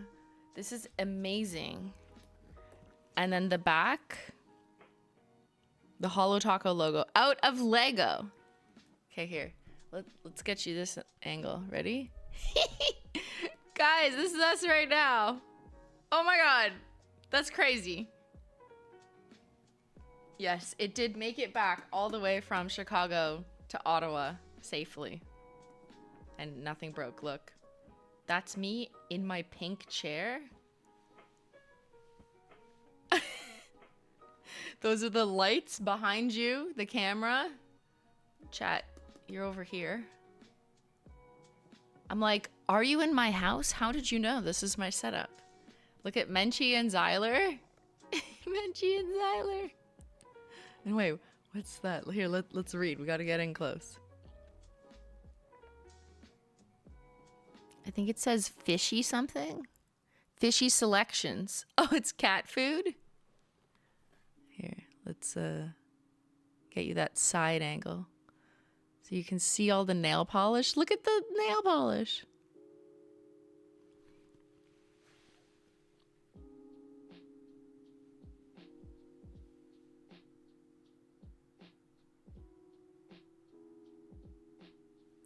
Like, incredible. That's crazy. The level of detail.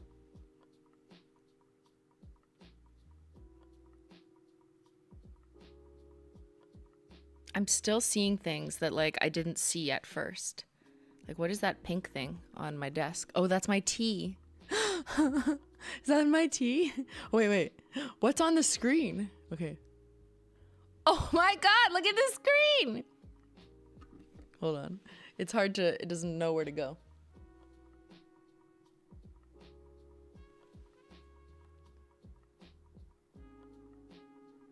It says HOLO Taco. Guys, we're shopping. That is so, it's the HOLO Taco website. That is so small. Okay, now let's go to the other side.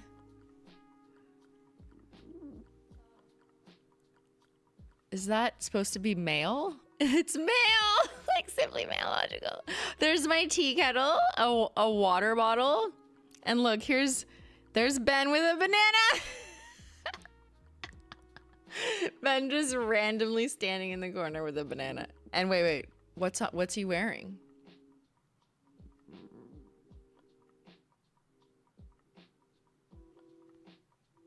He's wearing a donkey shirt. Oh my God. And he's holding my tea, probably. Isn't that crazy? Like, there's even detail on the phone that I don't know. Oh yeah, you can see like that. Okay, there.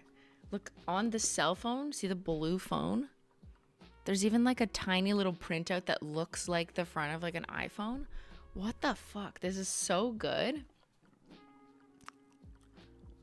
It was like the whole meet and greet was like a whirlwind, so I didn't spend that much time like really looking at it at the time, but obviously I was like, this is crazy.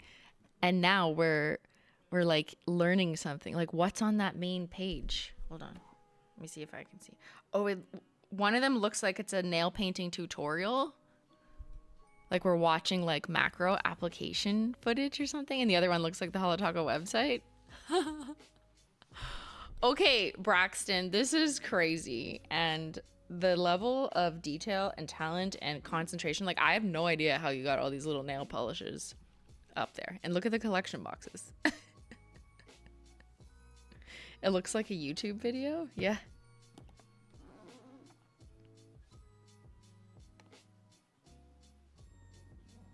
So impressed. What a wonderful gift. Yes, this is definitely one of the coolest things I have received for sure. And I love that it's like, it's so meta, because like here I am in this room with this.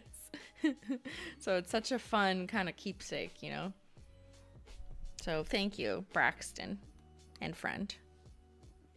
AKA Baby Got Brax. Is that your chatter name potentially? Maybe. Can we put it on the shelf? Will it, will it fit?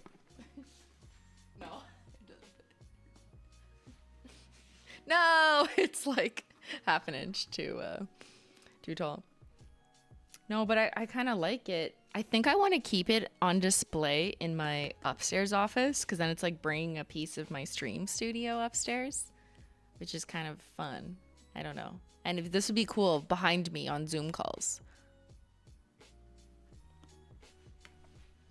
But I kind of want to keep it here too. What if I want to whip it out and be like, hey, it's mini us.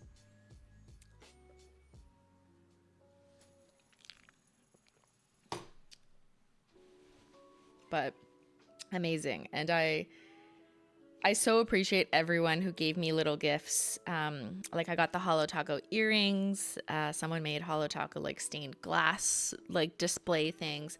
I also got HOLO THERE ornaments that someone made with like black glitter in them that look stunning, and I can't wait to put them on my Christmas tree, which we actually have for like the first time I've had a Christmas tree since I was a child. Lived in a house with parents basically. This will be our second year with a tree. We finally got one last year, but that's exciting. So I got a few little gifts and I appreciate them so much. Someone also gave me a labubu. I'm not sure why or what to do with it. But I'm just like, labubu? It's a labubu. It's upstairs. Sorry, I didn't bring it for your chat. Next time, I'll bring it on Wednesday. It wasn't like a simply labubu or something like that. It was just like a labubu. Which one? I don't fucking know. It was pink and purple, I think. Tell Ben to bring it. Oh, I think he's busy. Was it for you or Ben? Paint it? Should I paint it? If I paint it, will it increase or decrease in value? That its nails are painted? Oh, wait. Who painted the nails? Did the person paint the nails? Or, I don't know, I have to look at it again.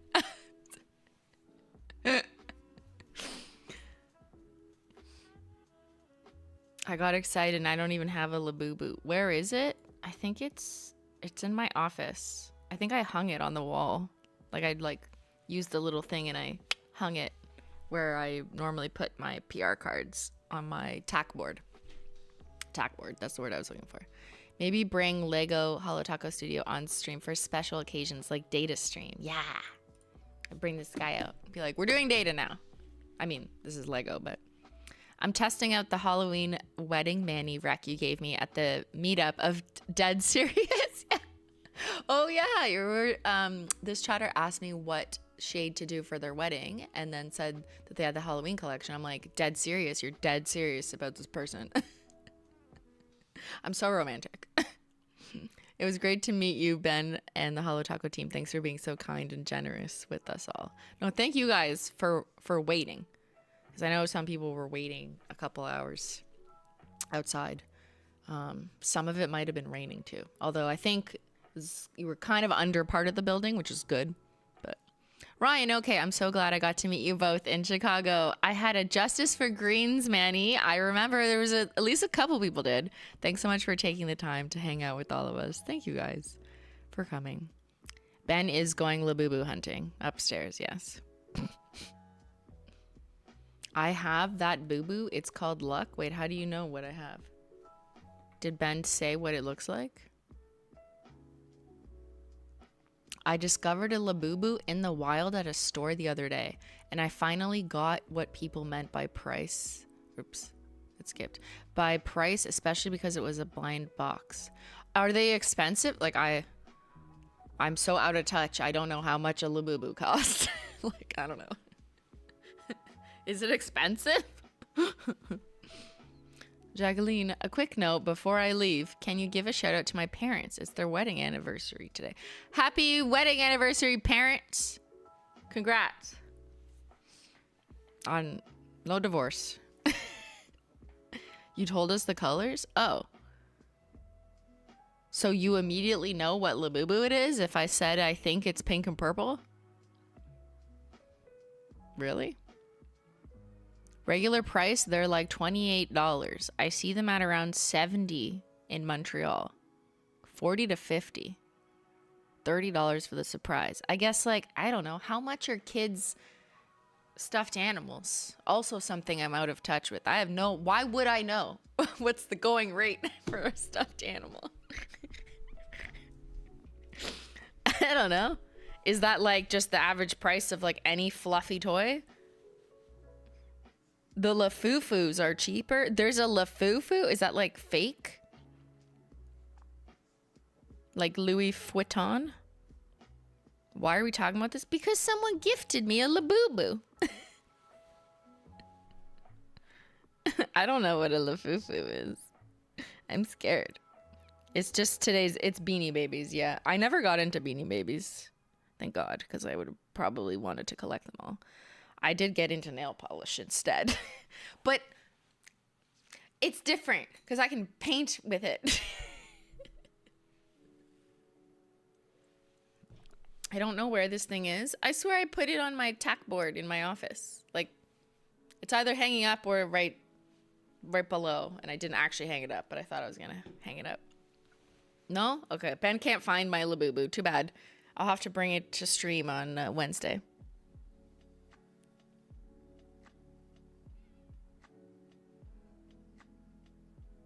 Lots of people are... Hey, I need to do a poll. There's some people who are like, what the fuck is a Labubu? But then other people are like, they know about it.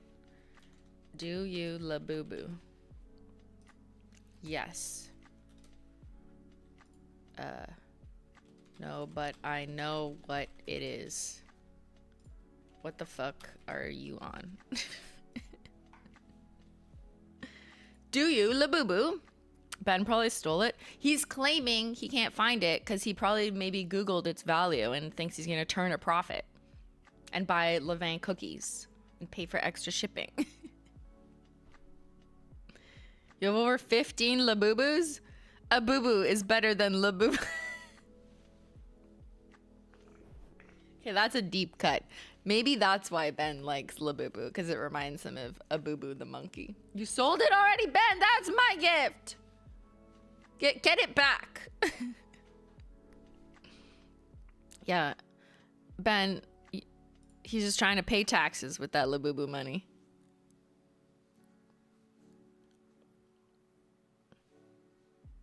Uh-oh. Did you find it? Oh my god. Oh my god. Hello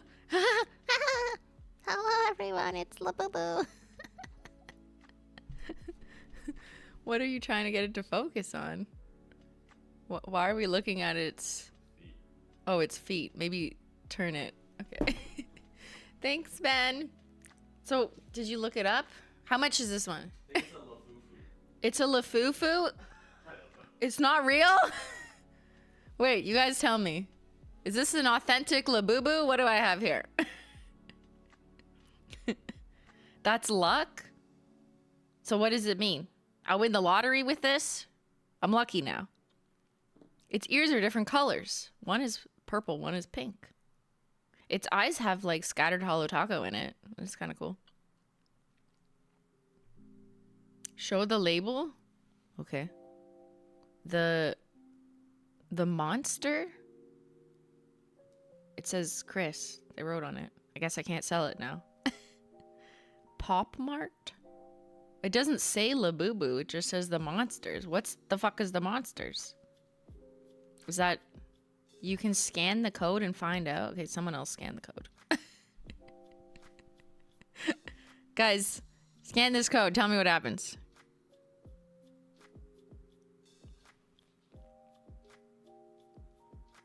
It is real. It's real? Okay. It actually, it exists? That's crazy. How much is this? It is legit. Are the toes painted? Yes. But did they paint the toes or did the toes come painted? I don't know. Let's take a cute little look. I don't know. They did a good job if they painted it.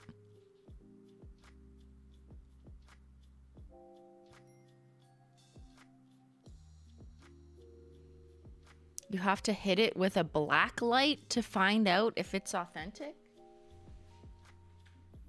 Don't ask me why I have this right here.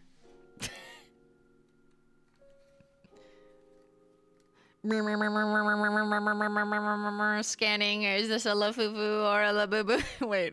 So what am I looking for? I don't know. What will I find? The teeth will glow? What? Won't all teeth glow?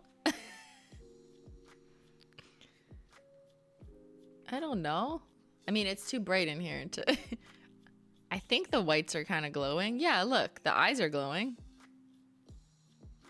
Wow, that's terrifying if this was like fully dark in here.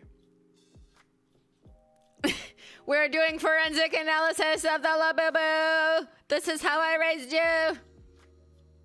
The site says code has been verified for many times. That's all of you. Does it come alive? I don't know. What if it starts talking to me like a fucking Furby? Oh my god, Furby is the original Labubu. And I was in a Furby commercial. I get it now. I started this problem when I was 12. Put the light on the bottom of the feet. What am I looking for? Crime scene evidence, scanning for blood. We gotta clean it up on Wednesday. Crime scene cleaner. Christine, she's in chat. Labubu girl's in chat and said she painted it. Really good job, honestly, with the toes. Like, looks professional. Now, sad that Labubu has no nails on her hands. Before Furby, there was trolls. Those are the original Labubu. Don't break my heart. Let's pretend it was Furby. You were? Is it on YouTube? Oh no, there's a new chatter here.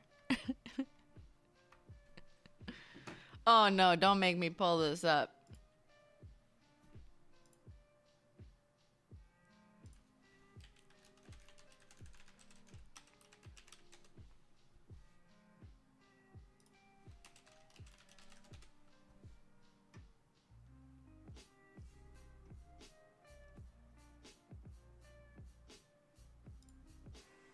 Do you like it?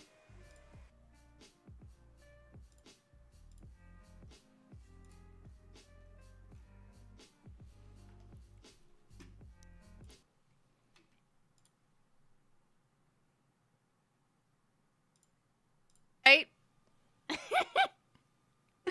I apologize for the quality, but it was literally 1998. Okay, were you born yet? Comment in the chat. Your Furby sneezed Achoo! And gave mine a cold. Furby loves you, love and touch.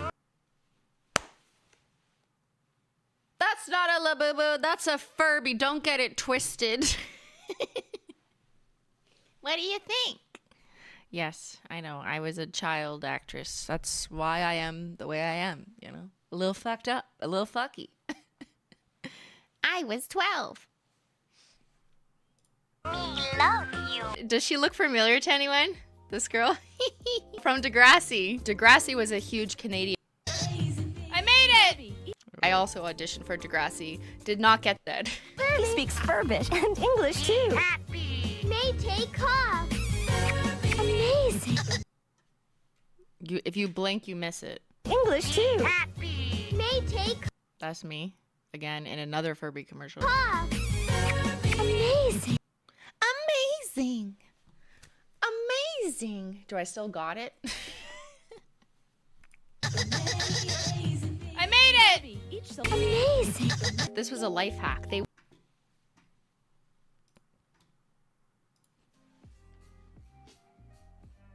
Well, we've come full circle. All right, chat. Do you labubu? 10% yes. 79% no. But you unfortunately know what it is. 10% don't know. So I was in the don't know category, I think, for longer than average. Because it was only like, I don't know, a month ago where I like caught on to it. But I know it's been a thing for longer than that. Should I do a labubu ad now? I do have practice. They can check my resume. I might be 37 now, but you know, I think I still got it.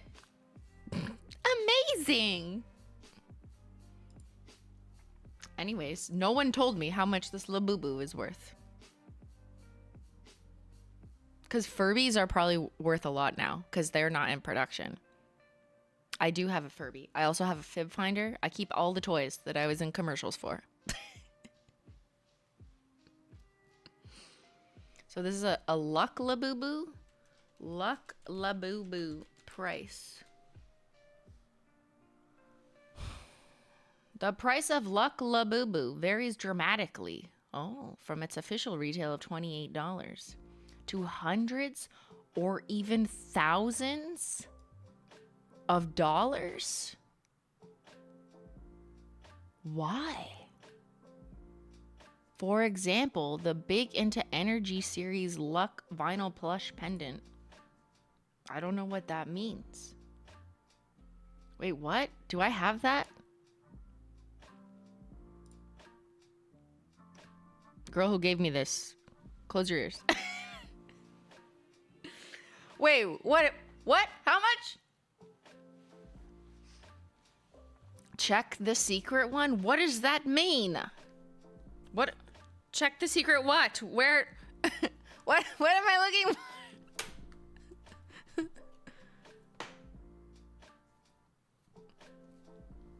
I just had a business idea.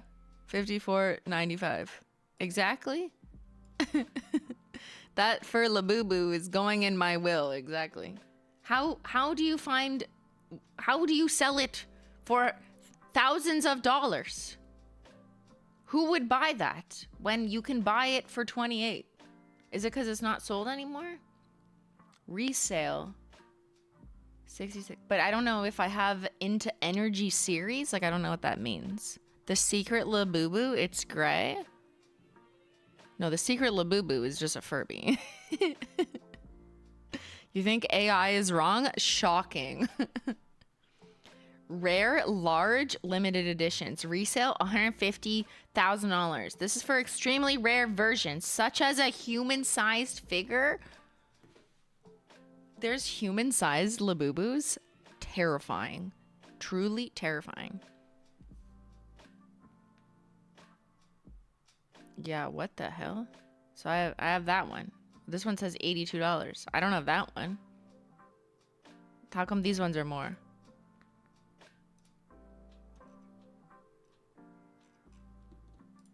Is there like pink? I don't know. Will that help? No. Ah! That's it. $155?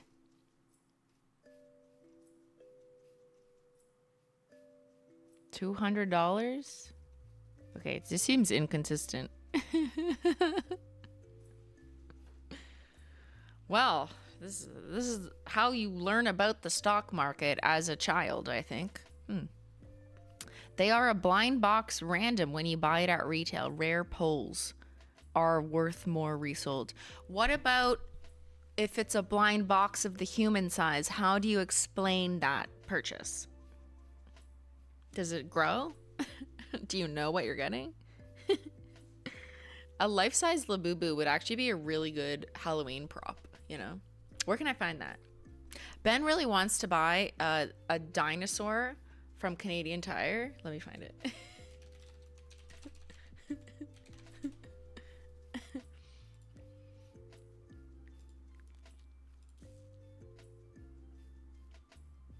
Okay. So Canadian Tires, for some reason, have giant... Canadian Tire is like a Home Depot, like a Lowe's home renovation store. It's just called Canadian Tire. They have giant fucking life-size things, like a bear, a dinosaur, a gorilla, like anything you can think of, and they're like $10,000. There's a $25,000 a different dinosaur, like an even bigger one, somewhere on one of the Canadian Tires, and I'm like, who is buying? No one's buying this, right? Like they just do it for the TikTok, I think. A business expense. For what purpose? Yes, Canada Revenue Agency. We really needed this $25,000 dinosaur to scare the chat. Like, what? It's crazy. I think they just think no one's gonna buy it. It's just kind of like funny, right? Like it's for the lore. Like they price it because it's for the ridiculousness. Yeah, it's for advertising. It's like Labubu. No. I've never seen this in front of a Canadian Tire in my life. Must be an Ontario thing. Is it just us who are weird? I don't know. Maybe they don't actually make enough of them to distribute them to all stores. It's just like in sections of Ontario. How do you even get those home? I don't know. Like, do you have a delivery service? Anyways, how do we get here? Dinosaurs. Labubu's meet and greet dinosaurs. There's also way more pictures from you guys that you shared in the Discord under the channel Chicago Ulta Meetup, which is wonderful. I have looked through it, but here, I'll just do a quick little scroll for you. How about just a quick little scrolly? So if you go to the Discord, there's a whole channel. If you want to see, if you were there too, you can see what else people posted. Some pictures. Oh, there's Julian again. There's the Ulta outside. And yeah, it's always fun to see people sharing. Oh, Ben doing his own meet and greet on the side. What is this? But yeah, tons more pickies from people. That's so fun. Oh, there's the Alexandrite girl. I'm pretty sure. Is this the astrophysicist? Maybe.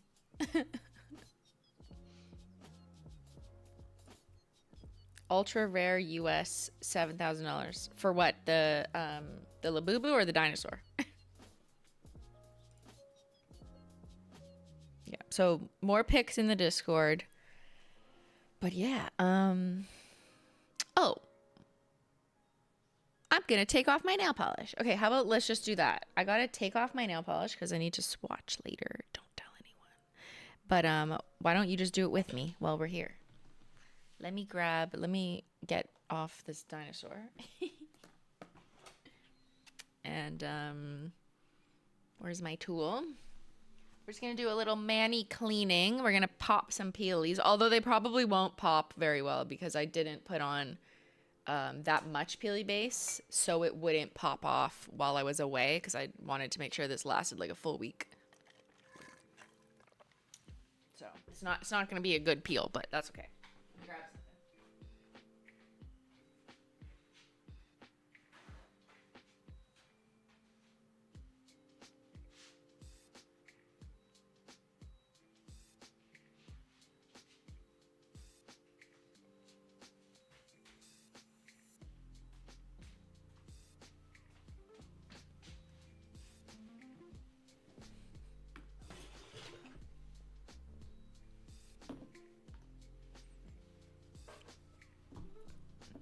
Here's my nails. You can get a little close up.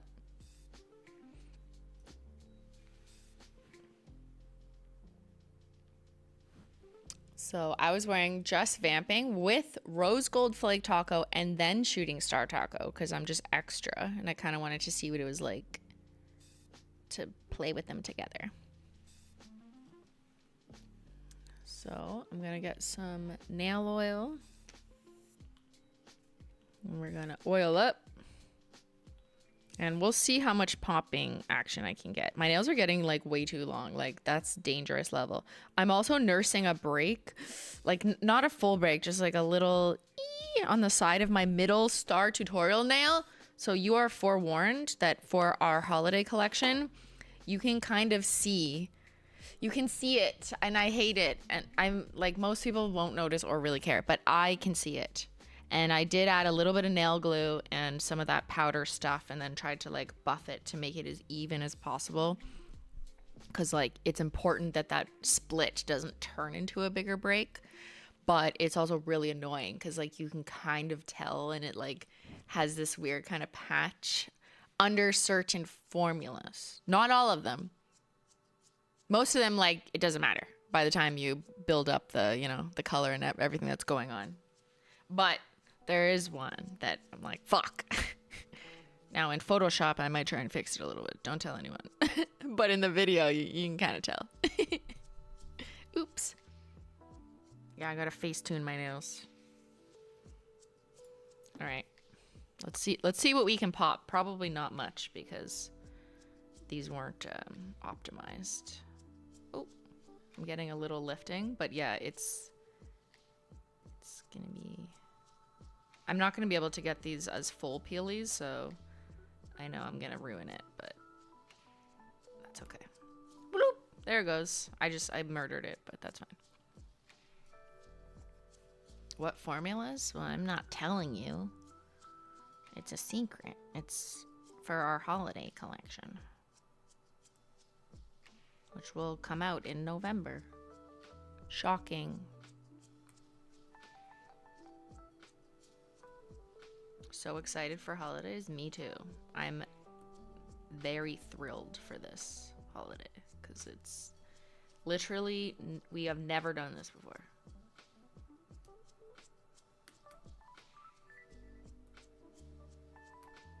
Tricky little peelies, but we're getting them. Wow, I really painted under the tip this time. Wow. Gonna have to remove that with a Q-tip. Do you still add peelies to your peely bag? So if they come off clean, yes. These, no. This one is not gonna come off clean, and I have to be careful because this is the one I have a little patch on.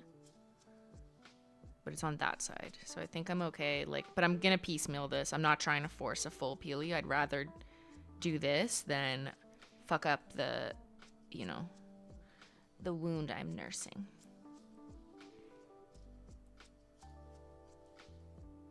You just gotta be careful.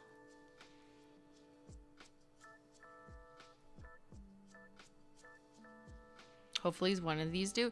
This nail tends to pop off the cleanest because it's very curved. Like it's the most curved of my nails. So I find my pointer fingernail tends to pop off. Okay. So here, let's see what you can see. You can see my little nursey break. Hold on, let's get in.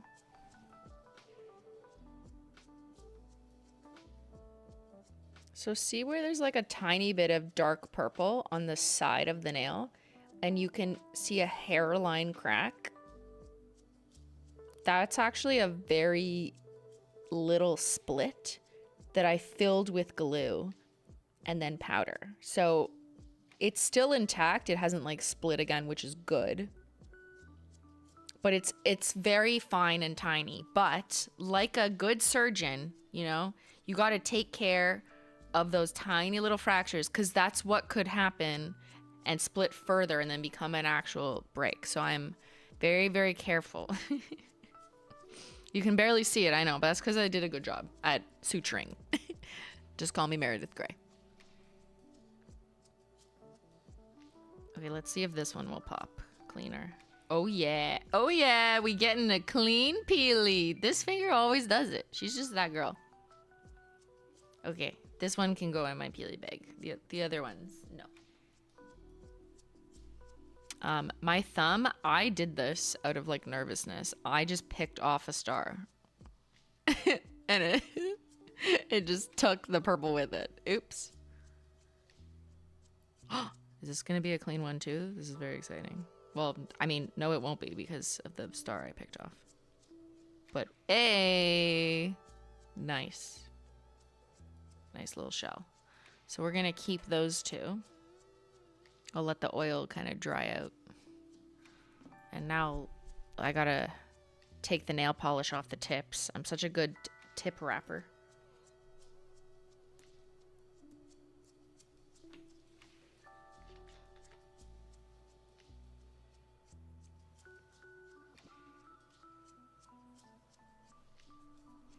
This is how, by the way, I get nail polish off, like the residue after I do the peely base poppy. I just dip a Q-tip into acetone and then kind of go like this around. This way I don't have to acetone everything if I don't need to. So just a little bit around the edges if I have any. But I'm gonna do a little nail oil soak with you guys, might as well. And then I'll probably swatch after lunch. Got my work cut out for me. It feels like I've been on vacation all week. What day is it? It's Saturday. Yeah. But yeah, I haven't been able to do my regular workflow, which probably would have been swatching and some content prep this week.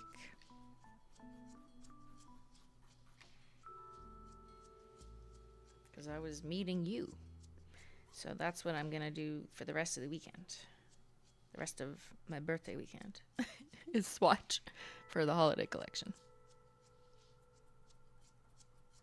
Hospital smoothies gave me all the medical nail knowledge I need to save lives. This is true. Shout out to the hospital smoothies at the Chicago Bougie Hospital. If you guys were closer, like, I actually might come for a consult. Just because I want a smoothie. And I am going for like a neurology leg thing where they fucking put stimulators or like, what's it called? A fucking electromyography. They basically like shock your nerves or something. I'm doing that soon. I'm scared. But I would rather do it in a Chicago hospital with smoothies. It's just a little far. Not very convenient. How many of you swatched? None. I've only done I've done the macro, like the middle nail applications. I've just finished those before I left. That was my goal. But now I have to do full hand swatches. I do those separately because I have to change the camera angle. Should I have another meet and greet there? I should do it at the hospital.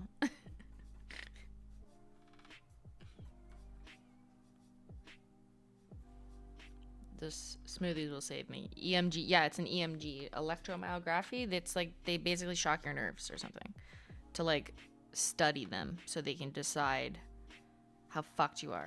I think that's the technical definition. It is related to having had sciatica, which happened exactly a year ago. And while the sciatic worst symptoms are gone, sciatica is a shooting nerve pain from your lower back down, usually just one side, one leg. While I don't have that shooting, like immobilizing pain anymore, because it subsides over time, that's normally how it works, I have residual nerve damage or dysfunction where I can't feel parts of my feet, and my calf gets like Charlie horse very easily after sleeping, like after long periods of not moving it. It like seizes up, feels like a painful Charlie horse every morning. And it's also limiting my ability to do certain moves like in the gym or whatever equally because one leg sucks. So anyways, I'm getting a nerve study done to decide, I don't know, how I don't know. I really don't know what this is going to tell me. Sciatica is something that doesn't really go away. Well, the acute pain generally goes away or subsides, and then you're like better. But I still have numbness, which means there's still an active pinch. It's just not as bad. But I would like to get rid of it. I would like it to go away.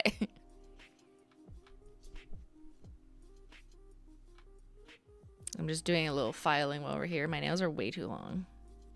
And if I like don't file them for a while, I find I have to file the sides just to like straighten it out a little. This might look weird to you, but everyone's nail shape is different. Some people can't even imagine filing the sides.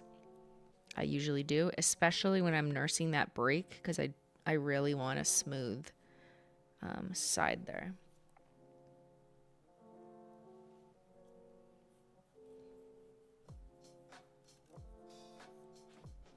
Should really take some length off though. This is ridiculous.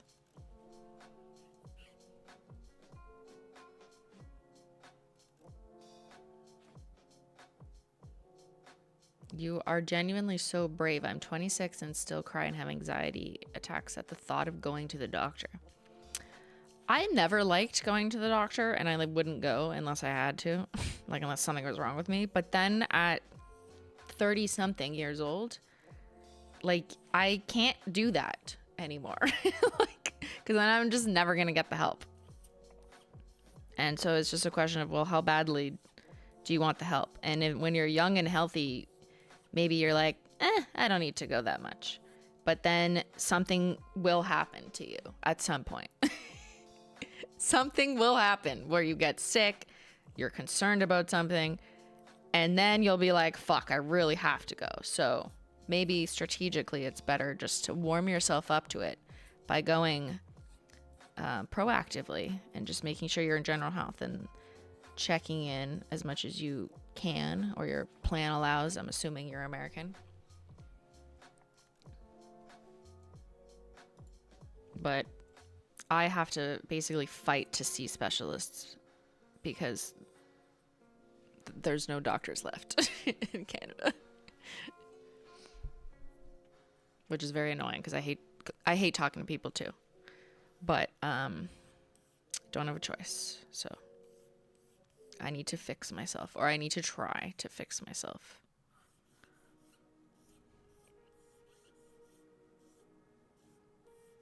And also maybe it helps that like the doctors or the nurses, like they don't really care about, sorry, that sounded terrible. But like they deal with patients all the time who are asking questions. No one is like looking at you and your problem and like judging you. Or okay, I mean, I'm not saying no one ever has bad experiences with a bad apple health professional, but I'm just saying like that's their job, is to help you figure it out. So being nervous or scared about it, I just try and remember like they deal with this shit all the fucking time, you know? So you got to be assertive and like say, this is what I need answered, or I would really like to be referred to XYZ specialist. Which is what I've had to do recently because a family doctor isn't going to figure out many things that have been wrong with me. What's Canada's wait time for an EMG? Well, I was told it would be in 2026. So I called around and I found somewhere else that is able to see me in a couple weeks on a cancellation. I'm lucky because I thought it was going to be the case where I would have to just go to Quebec and pay. And I did call a clinic in Quebec and ask if they have paid EMGs, just figuring like that's probably the case. But then the guy told me that they don't really do that there and I'd have to go to Montreal. And I'm like, well, that's further than 10 minutes over the bridge.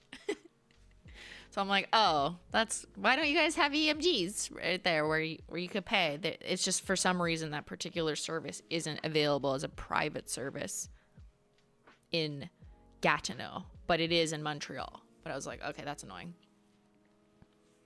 So, but anyways, long story short, I did find a place in Ottawa that was able to see me in a couple weeks. So that's thank God. But my initial appointment, because they just book it for you and then tell you when it is, they're like, yeah, it's going to be in 2026, but we don't have a date yet because you're still on the list to get the appointment booked. So we can't tell you when.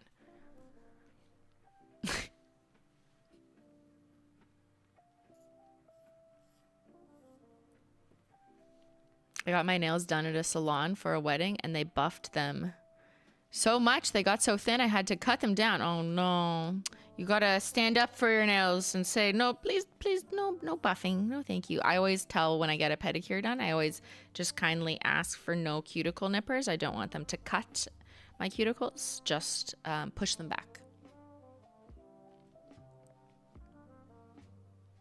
It's because very specialized people do those tests. Yeah, because it has to be like a neuromuscular doctor, I think, and or a physiatrist. I never know how to say that.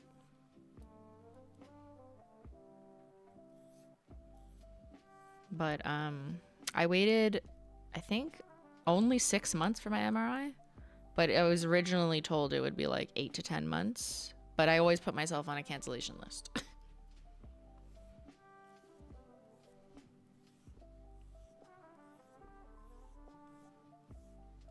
And I also got an appointment. It was 16 months later, a couple years ago, for an ultrasound for like just to rule out a blood clot, which I didn't actually think I had, but they have to do that step. And I'm not gonna wait 16 months for that, so I paid $200 in Quebec instead. Yeah, that's how it works. I mean, most people don't even know you can do this, or don't pay. I mean, I get it. Why would we pay for healthcare? It's supposed to be free. We pay with our taxes.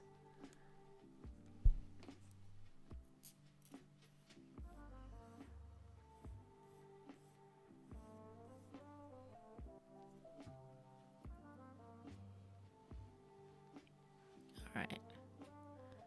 How's this? A little shorter? Yeah, not too short, but like I really needed, that one's still kind of long, to kind of scale it back. Sometimes if I don't file for like a couple weeks, it's just like, I'm gonna get a break, you know? And I don't want this one to get worse, so I am trying to go just a little bit on the shorty side. I have a little bit of a hangnail developing here. Oh no, cut it, don't pull it. If it was a blood clot in 16 months, you wouldn't be alive anymore. I know. That's how like insane it is. They're like, yep, scan for a blood clot. That'll be 16 months. Wait. I'm like, okay. I didn't actually think, neither did my doctor, that I had one. It's just part of their ruling out process to go down a different road. But I'm like, I'm not fucking waiting for that. Either way, whether I have one or not.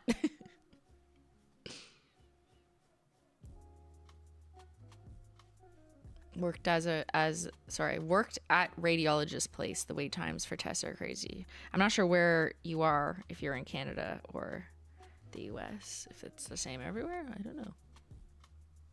But it's just kind of wild that like I can drive 10 minutes to another province, pay $200, get an x-ray in 2 days or an ultrasound in 2 days. But it would take 6 months. I mean, you can walk in for an x-ray here and hope that you can get in same day after waiting, but they don't take appointments, which is just very frustrating. And then vice versa. If you are a citizen of Quebec, but you don't want to wait in their system in the public health paid system, you can also drive over 10 minutes. Sorry, if you live in Gatineau, if you live right across the river, you can also drive to Ottawa and just pay and get it done. It's like, why are we doing this? We're just swapping. Things I didn't even know this until I was like actually in need of all these, health tests things. You're lucky. I'm lucky. I'm in the UK and I was told the average wait time for urgent rheumatology is 46 weeks.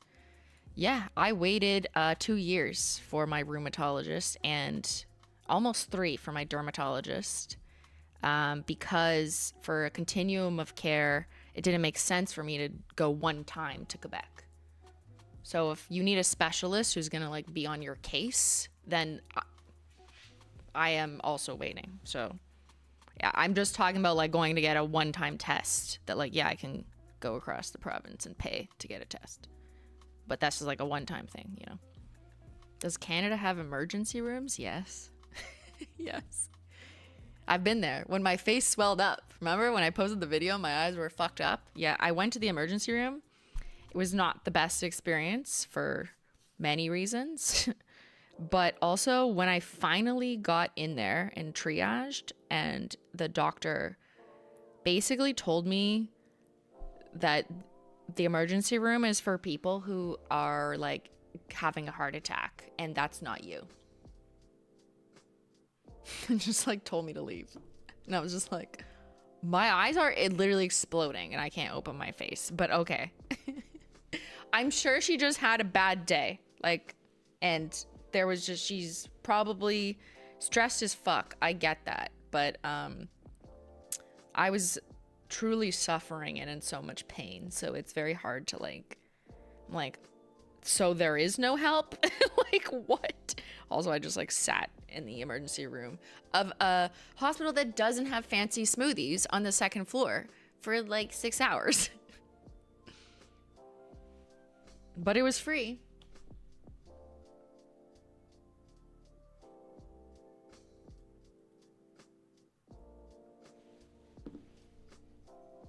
Okay, I think we're good here. I'm just gonna put I was gonna grab my labubu. Where's my glove? Let's just do the cotton glove soak. That's fine. We're gonna do a little oil soak.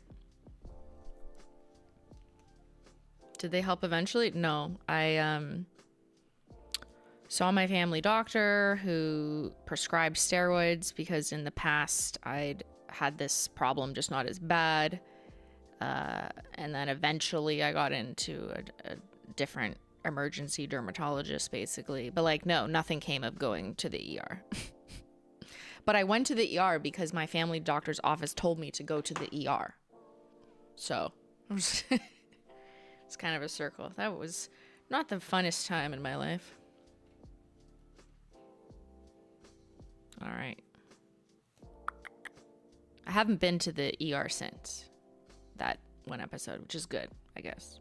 I didn't go to the ER when my sciatica acted up because I immediately knew what it was, because there's people in my family who have it or have had it, and it feels like something you need to go to the emergency room for. You're like, what the fuck, I'm gonna die.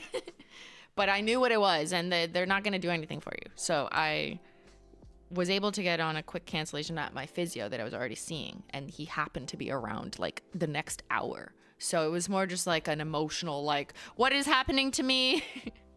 There's nothing you can really do other than like get drugs.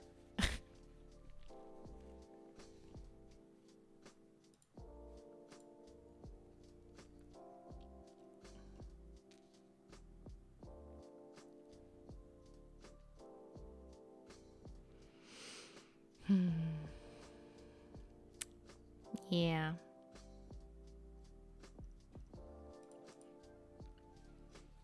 I mean, is there ever any good healthcare system? I don't know. I think like those of us who have dealt with the healthcare system, for whether it's like a recent event or incident or issue, or it's been almost your whole life, like we have different thoughts and feelings about it because we have varied and prolonged experiences maybe with it. Like I've definitely seen so many health professionals in the last 5 fucking years ish because of all my problems between my eyes and my legs and my backs and my joints and more complex like autoimmune related stuff. It's just kind of a never ending healthcare cycle. So I think we're kind of jaded. So when I talk about it in wait times, it's because there's so many things that like I've had to do and wait for and try this and whatever. And it's really not from a place of like, let's just say the average person who doesn't need to see specialists and doctors and like maybe just goes to their annual, you know, like that's probably not the average experience. So mine does sound bad and amplified, and I, you know, because I'm not an average case, I guess. So I just wanted to put that out there, that I'm not like everything is terrible for everyone ever getting healthcare here. Like, no, like there's some people who don't have my experience, who, you know, are good with it. It is generally speaking free here, which people in America are, yeah, reasonably jealous of, because I do think healthcare should be free for everyone. Basic healthcare at minimum. Like, that's crazy.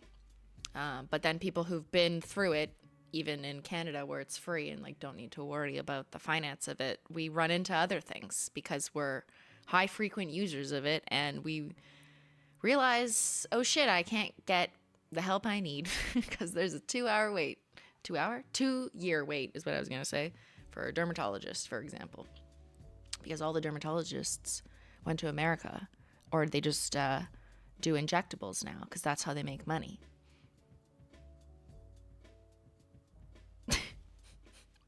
Which makes me sad as a person with a skin disorder that isn't optional to deal with. It's not elective, the treatments I want. Like, they are required so my eyes don't swell shut. So, yeah, I have kind of a, what's the word I'm looking for? A pessimistic perspective on how we don't have dermatologists anymore, because they were all kind of taken away by private industries that seek to advance mostly women's beauty. And I'm just here like, I just want to look normal and feel normal. It's not just about looking normal. My skin issues hurt as well. So anyways, yeah. They're acting up now, you can kind of tell. But that's because I wore makeup last night. So whatever. You'd think that complex chronic cases would get better priority. No, I mean, you're put on a list for the specialist, and then you can keep calling or pushing and try and get there. But how come you don't wear glasses anymore? Oh, so I stopped. Yeah, that's a good question. I used to wear glasses that I don't need on stream to like cover up. Not really cover up because you could still see the like red circles I would get around my eyes.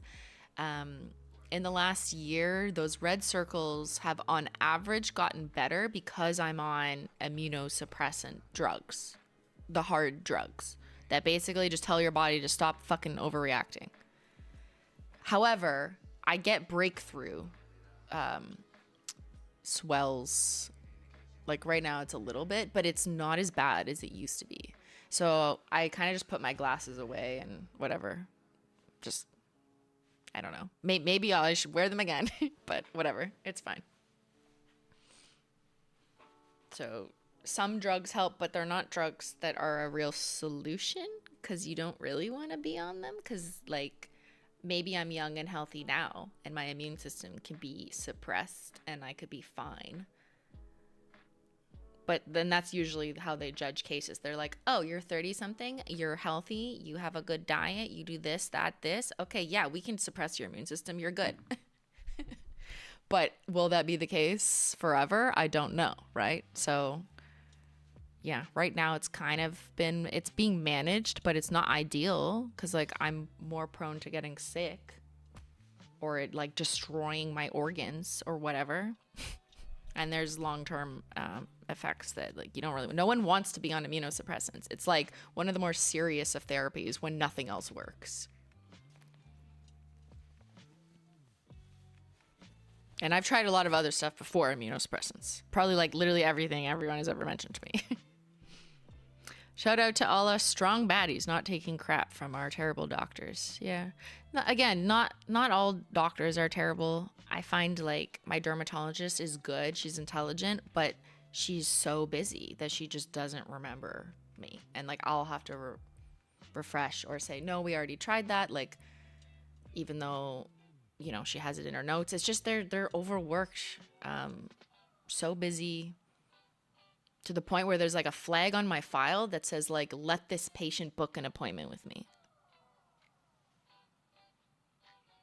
I think it says let book appointment if she has a flare. Like they needed to write that because like you can't get one otherwise. And I'm just like, oh my God. Thank you. But also like, why is that a special note?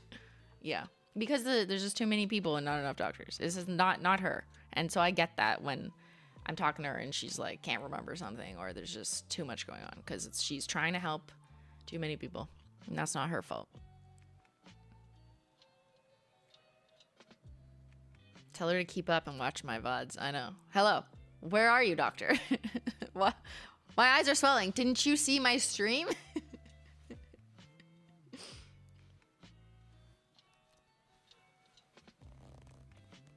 All right. Yes, doctors are human. Doctors are human. They are just people. And while we trust that they are also correct, they may not have the time to like think of a complex case and, you know, sit at home and contemplate it like the way I do with like prototypes or something, you know, because they have so many patients. I don't know. It depends on the practice.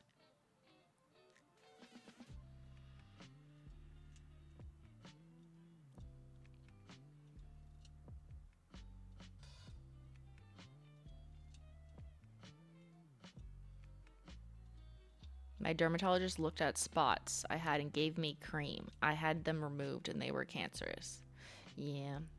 I had a thing removed from my leg once, and that's when I was bleeding down my leg, and then a girl was taking my pictures, and Michael's told the story.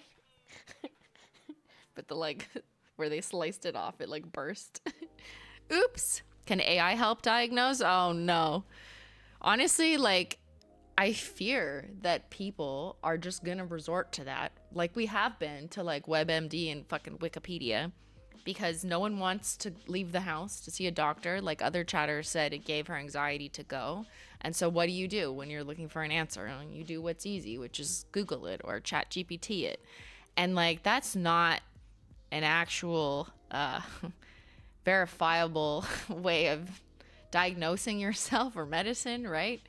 Now, you can always get like some ideas of like, what should I take if I am congested? Maybe there is like, I'm not saying there's no correct knowledge, right? But if it's a complex case where you need a specialist or two specialists to get a second opinion, if you can, I try and do that. I did get a second opinion from a different dermatologist who I paid for in Quebec as a one-time thing, just so I could get some more insight on what, you know, comparing what she was saying to my usual dermatologist when things are serious. So yeah, I do believe in second opinions from professionals, because one professional could be wrong. But I'm scared that people are just going to use AI to like fucking try and diagnose themselves and never get help. Because AI can't like see you, you know, or meaningfully treat you for something. But some people are pointing out like, just like Google is helpful for like, wait, my doctor told me that I needed an electromyography. What is that? Ask the internet. Okay, now I understand. Absolutely. Like, yes, to research what a doctor tells you, to look up something or a symptom that you're having. Like, yeah, I do that. Everyone does that. But you do all that while kind of knowing in the back of your head, like, what questions from this do I have that I'm now going to raise to my doctor? So, like, I'll Google everything they tell me. And actually, what's funny is my one of my physios, when I got sciatica, he was like, whatever, and I was the day of, because he just happened to have an availability. I went in. He immediately could tell that's what it was, and I like knew he was probably right, even though I did go to my family doctor as soon as I could later, and she agreed. But he's like, whatever you do, don't Google sciatica.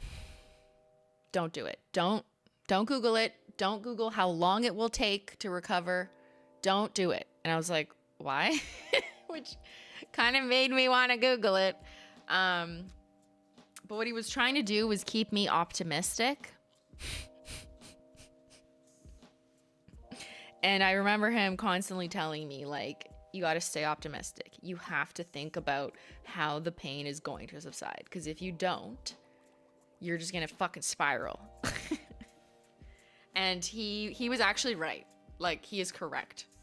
I think the mental anguish of feeling like the acute pain when that first happens to someone, thinking that's going to last forever, will fuck you up harder than being optimistic about it. So I tried to listen to him and I was optimistic. And I'm not saying being optimistic cured me. No. I'm just saying it probably helped me through the worst of it. So I thought that was good advice from a physio. I'm like, are you also a psychologist?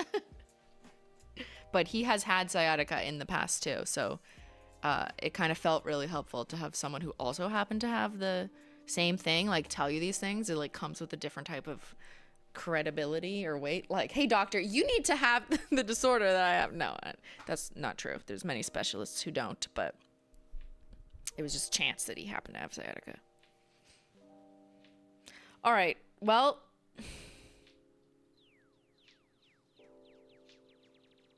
what are you guys using as talking points? Waiting times can cause lots of disheartening feelings, so AI WebMD are often used for diagnosis, but should be used as conversation points. Yeah, I hear you. So you can, like, I don't think there's harm in looking things up or whatever, but it's always like, I'm going to use this information to now ask my doctor. And a few times I have asked my dermatologist about, like, hey, should I do this drug? Because this one says that it's like one less inhibitor, and I think it's this inhibitor that is maybe like actually making my joint pain worse because this study said that. And I'd ask her the question and she would say, no, that's not correct. And here's why. So, you know, it's not always correct, but it's worth looking at to ask the question. But I don't like to just like believe everything and convince that's what I need. Like, I want to ask the question. So, you know, that's all. All right, I'm gonna go eat lunch now and then swatch and play with my labubu, see if I can get $150,000 for it. Thank you guys for chilling and chatting with me. We went from Chicago to labubu to the doctor's office. What a trip it has been. I am truly exhausted. You can probably hear and see it. I'm just gonna go veg out in my cute little new cozy jacket that I bought myself for my birthday. And I have no plans for the rest of the day or tomorrow. I'm just fucking chilling, swatching, and recovering mentally. So I hope everyone has a wonderful weekend. I'll be back on Wednesday. We're going to finish that cozy game, I swear. That's my goal. And I was going to say I'll bring you the labubu, but Ben found it. And Menchie Gang is when? I think it's in 2 weeks. It might be November 2nd is when it hits. Yeah, what's the Sunday? It's kind of a weird weekend. That's Halloween weekend, which I'm going to make black charcuterie for on stream. So that's going to be fun. On November 1st. I know that's past Halloween, but whatever. All right. Thank you to the mods, the cats, the dogs, and to everyone I met in Chicago. Thank you for coming. It was so nice to meet you. Thanks so much for watching. I'll see y'all later. Bye.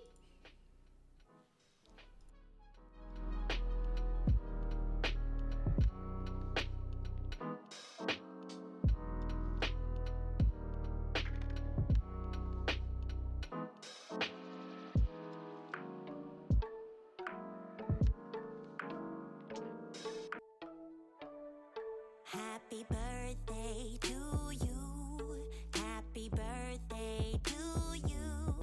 Happy birthday, happy birthday, happy birthday to you. Happy birthday to you. Happy birthday to you. Happy birthday, happy birthday, happy birthday to you.